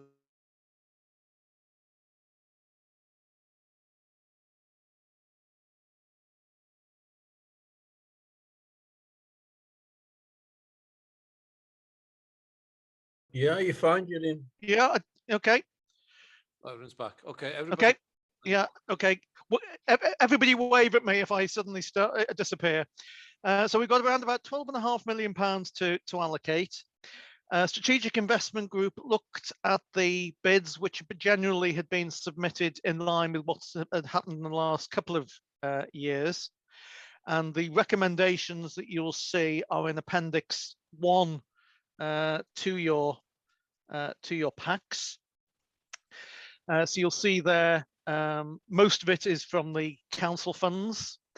You'll see the £4 million for highways, additional highways works, including the PB highways, prudential borrowing for highways. And you'll see that just shy of £3 million that we put in additionally, that I referred to, which has been allocated against the school's capital maintenance works. Appendix 2 to your report goes through in a bit more detail the detail of each of the bids and what's entailed with those. Again, it's very much in line with what we've done in previous years, so I won't go through each of those individual items. I'm sure you've read them all. So I think probably as a general introduction, I think that's all I needed to say. Steve, I don't know whether you wanted to highlight anything. Thanks, Julian. No, I think you've covered everything. I suppose the only thing to mention is that we are coming to, it's not really part of this report because this is about the block grants. Really pleased with the package that's before you today, if you like. But we are, you might see it in the press. There's lots of announcements going on about Welsh Government funding for capital, and it's called displacement funding.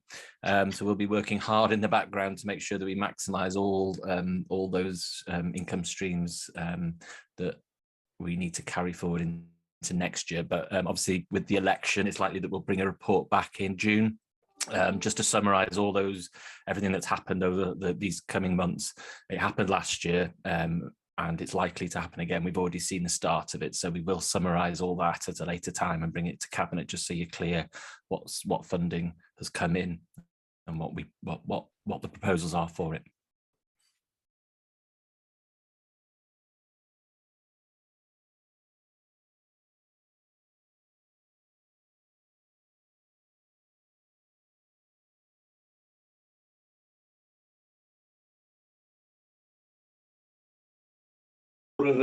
More of an observation as opposed to a question, but to do with the highway works in the report there and the figures that are quoted.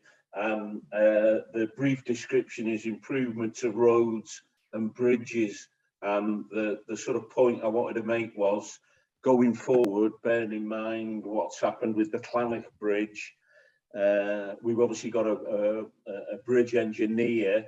But the question is, and the point is, at the highest level in Denbighshire, are we fully aware of what the state of the bridges are? There is a list of bridges that potentially are at risk, without ringing alarm bells here, but I have been around a few bridges.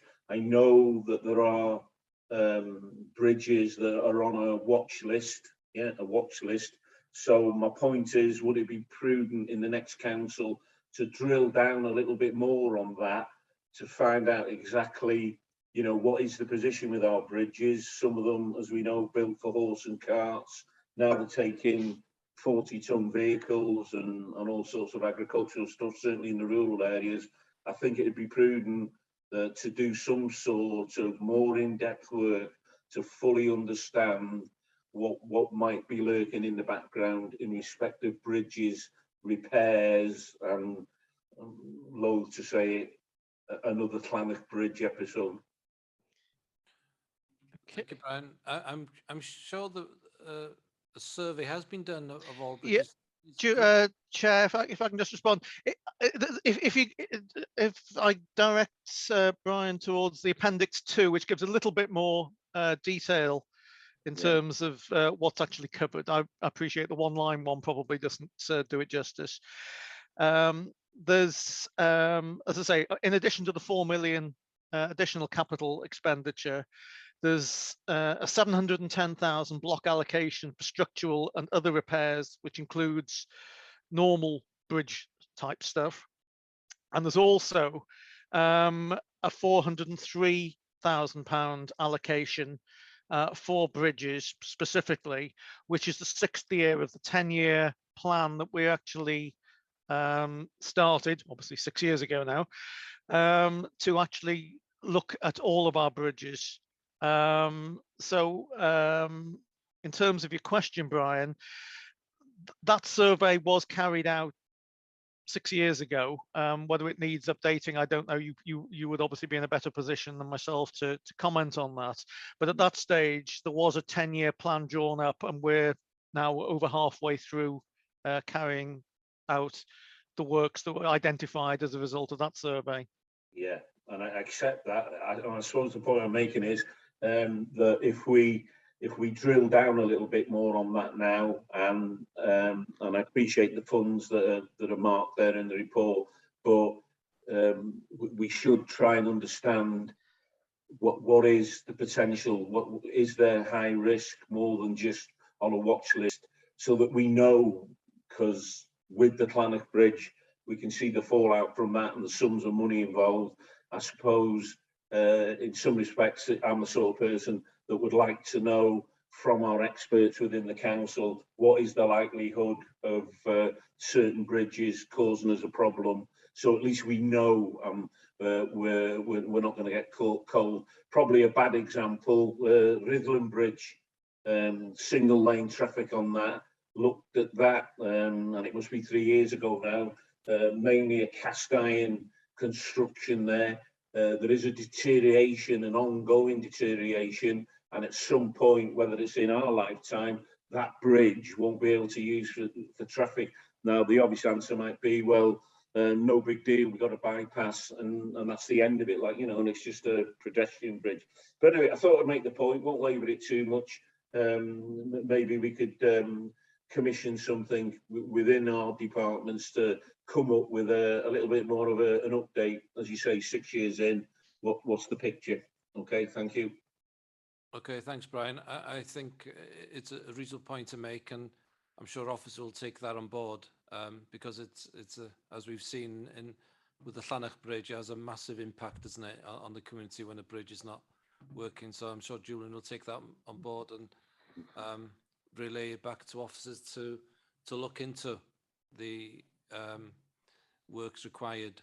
I'll have a clearer picture of which bridges need further investment, because it is a massive issue.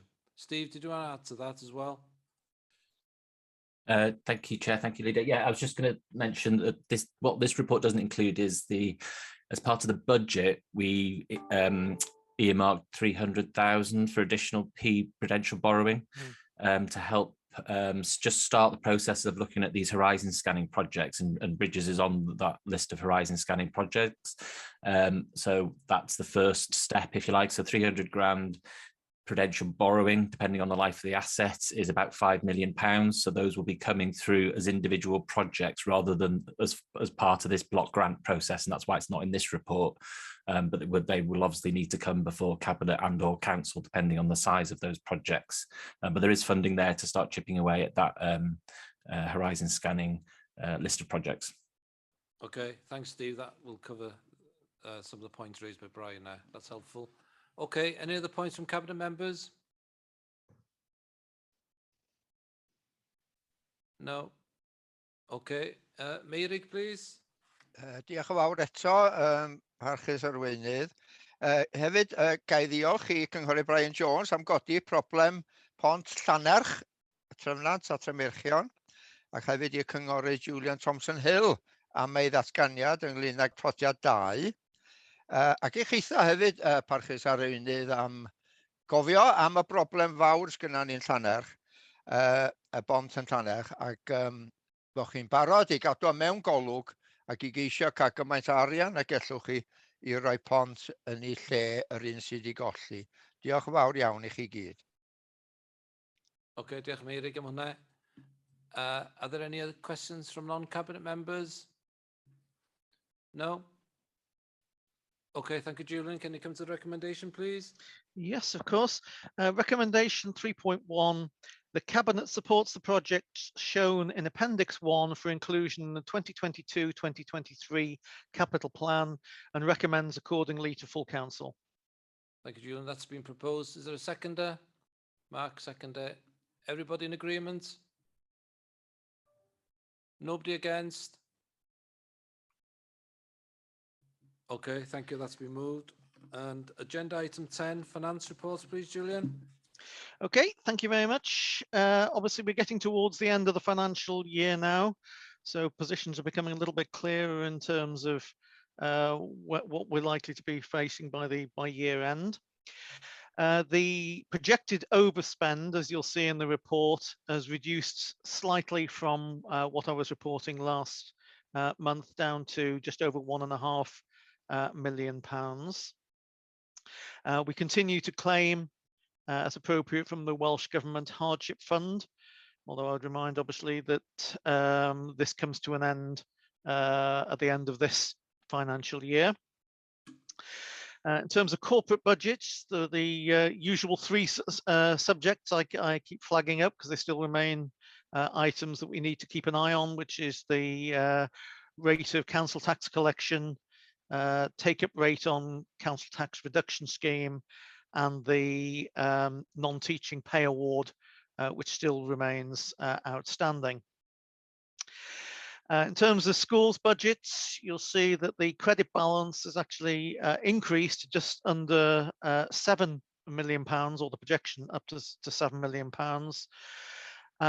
Again, that touches on what Steve mentioned in the last report in terms of additional grants coming in towards the end of the financial year, which are bolstering that up. In terms of the HRA, that remains in line with previous projections. Appendix 2 to your report gives a little bit of context and text, if I can say that, on the variances from last month's report, broken down by service. I won't go through them line by line there. You'll see a number of services have shown some change in their projection from last month. A few small underspends being projected, generally due to vacancy issues. A small improvement to the overspend position in education and children's services, which is down to a receipt of a Welsh Government grant. And a slight worsening of the position in highways and environment, which is due to pressures on the waste budget, where the costs have increased, but the income has decreased in terms of that. As I say, I don't propose to go through each individual service line there. The text is there, and hopefully you can pick up out anything you need to out of there. In terms of the major capital projects, we've obviously talked about Queen's buildings earlier on the agenda. The other items currently remain progressing well. So I think that's probably, as a general summation, everything I needed to say. Steve, is there anything you wanted to highlight that I've missed? The only thing I'd flag, Julian, is that as we're coming towards the end of the year, Welsh Government are releasing funds as they did last year. So since this report was written, there's some funding for council tax collection, 385 grand, I think it is. There's some funding that we're getting for social care, so we're likely to be able to put that into reserve for next year. So and obviously we're waiting for that pay award, and as soon as the pay award is settled, we should be able to release some more contingency. So I guess things are going in the right direction, as happened last year, I suppose, is what I'm saying. But until we know for sure, obviously we can't put it in. There is no finance report in March's cabinet, just because of the timing, because it had to be moved forward. The systems don't get updated. Yeah, it'll be post-election that will bring a summary in the final outturn report to cabinet, and everyone will be able to see. I'll try and tell the story of what happens over the next coming months, but obviously I'll be keeping lead member and everyone else informed informally. Okay, that's good. Nice statement. Informed informally. Okay. Steve, Mark. Yeah, thank you, Leader. Just a quick one. So I'm sure Steve's aware, and Julian, but the Welsh Government have agreed to match the council tax rebate for £150 payment for all properties in the council tax bands A to D. But unlike England, you're breaking up a bit, Mark. Yeah. Yeah, I'll turn that down. Yeah. So yeah, Welsh Government have announced all houses in A to D tax band are getting £150 tax rebate, and also those who are getting the council tax reduction scheme. So my question is, that sounds very complicated, and we know these people, some of these people are really struggling. How do we manage that, and who funds it, and have we got the capacity to get it out quickly, Steve? I know you're doing a great job on all the business grants, but this sounds a big piece of work. Thank you. Yeah, do you want me to come in there, Julian? Yes, I think it's probably more appropriate saying it is a new announcement. So although we have been awaiting it. Yeah, I mean, it is a big piece of work. Myself and Paul Barnes, we've been in contact with Reverend Benz this morning. Obviously, we didn't have the announcement in advance. We saw it at the same time that you saw it on the website. So we will get it done. We'll send something round to just assure members of what the plans are over the next couple of days once we've got the detail really from Welsh Government, because all we've got is the same information as yourself at the moment. It's obviously really welcome, and I think it does, you know, it's the way that it sounds like it's going to work, although it's a lot of work, you know, it's not anything that people have to apply for. It sounds like that's the scheme, so that would help with the rolling out. So it would be, you know, we know who's eligible because we know who pays the council tax, sort of thing, and therefore hopefully it'll be easier to roll out. But I'm probably a hostage to fortune by saying that until I see the details. But fingers crossed, that's how it's done. Okay, okay with that, Mark. Yeah, and just the point of the people who aren't paying council tax are receiving it. So I'm hoping we've got that database. I'm pretty sure we will have. Yes, we do. Yes, yeah. Definitely. Thank you, Leader. Thank you, Steve. Ryan? Yeah, if I could take the opportunity just to highlight the East Road Flood Defence Scheme. There is a comms message going out later on today, but it has been a successful project, completed ahead of time, completed within budget, protecting 1,600 homes, businesses. There's been community benefits. I think it does need a bit of a mention here in dispatches, so I've done that. So, and obviously I've been proud to have been associated with it, and it's all gone spiffingly well, as they say.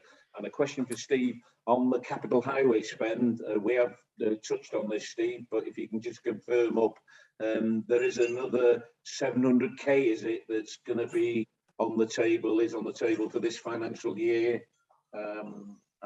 Obviously we'd be interested to work with that as soon as possible. I think not pushing to jump on Steve, no doubt he will correct me if this is one of the ones that's come in the last couple of days.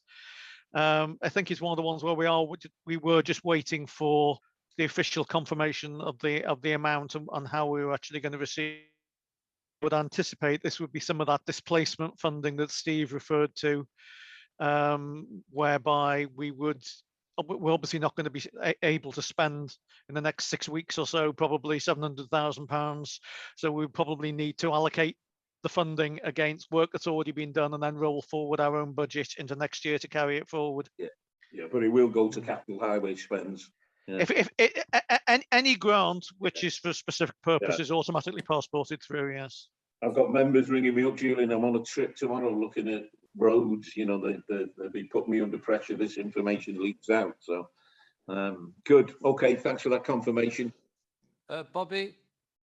Just a quickie on the £1,000 being paid to social care staff. The first time that social care were going to be paid a bonus, as it were, the criteria was not clear on how it would be done and who would be eligible for it. Is it clearer this time, Steve? I imagine it's the same criteria, but I haven't seen anything to confirm that. Sorry, Bobby. Oh, okay. Oh. Would you like me to respond? Oh, good. Okay. All right, Nicola.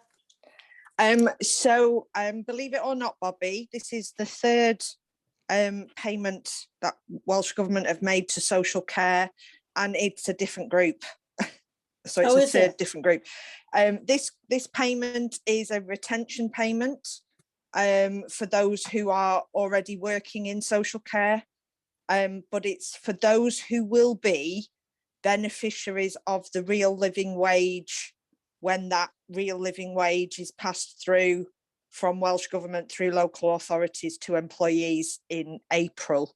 So for those individuals working in social care who will be eligible for the real living wage, they will be able to have this retention payment now prior to that new real living wage being passed through in the new financial year.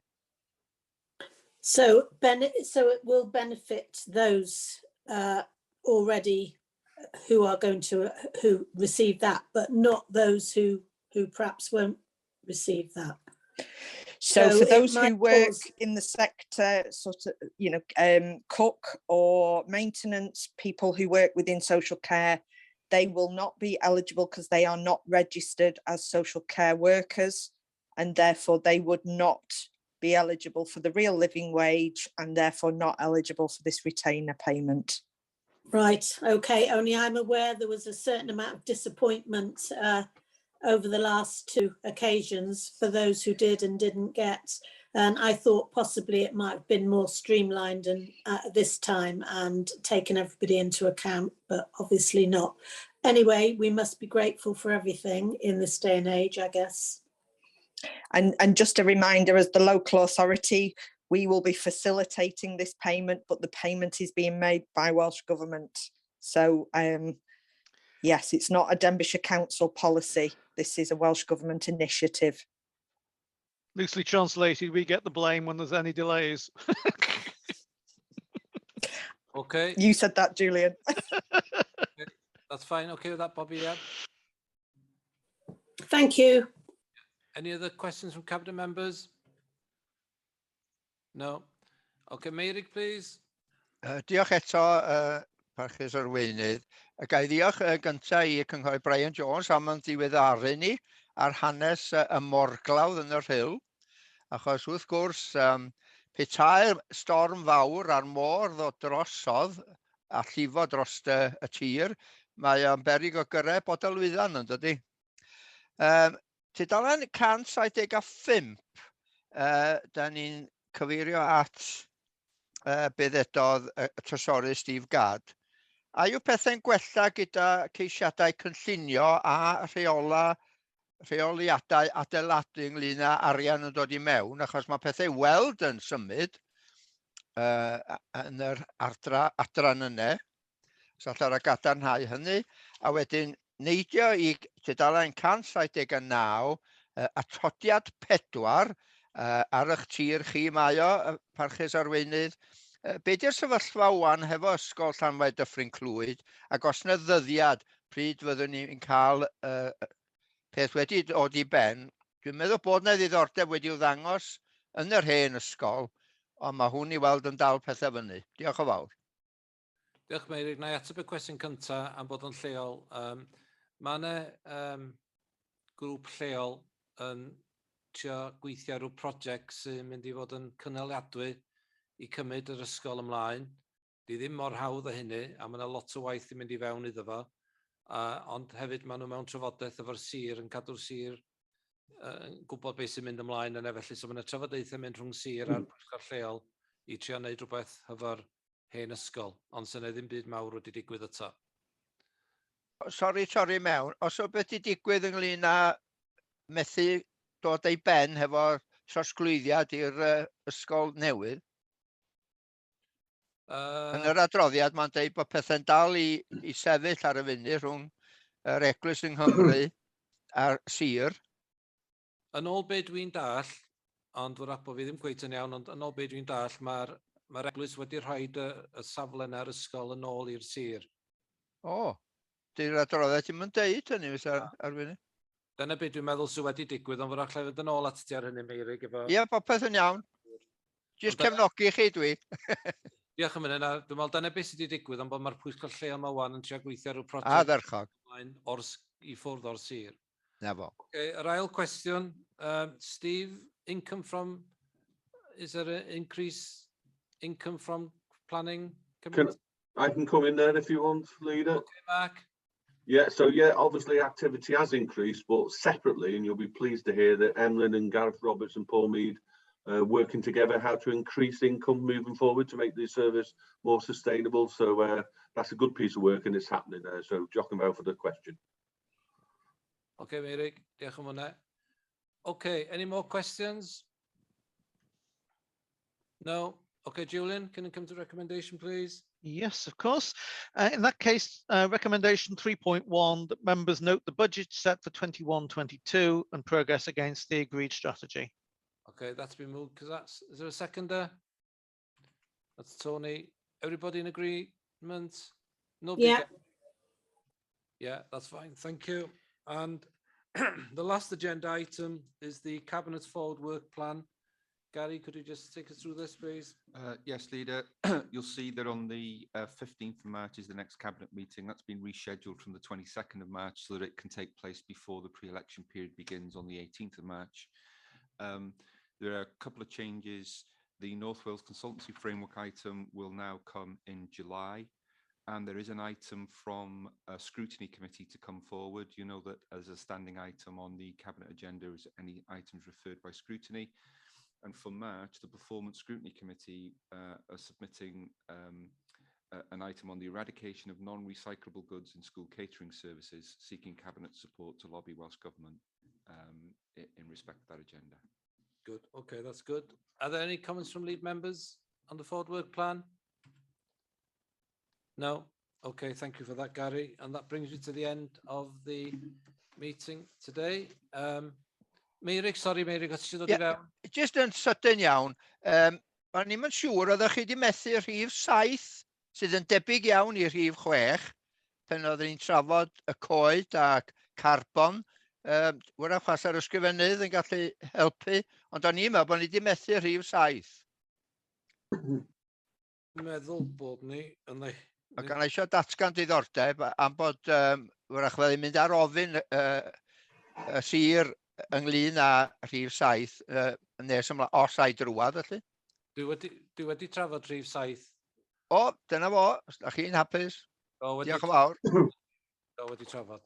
Okay, diolch yn fawr am hynny, and thank you all for attending today, and see you next month for what will be the last cabinet of this council.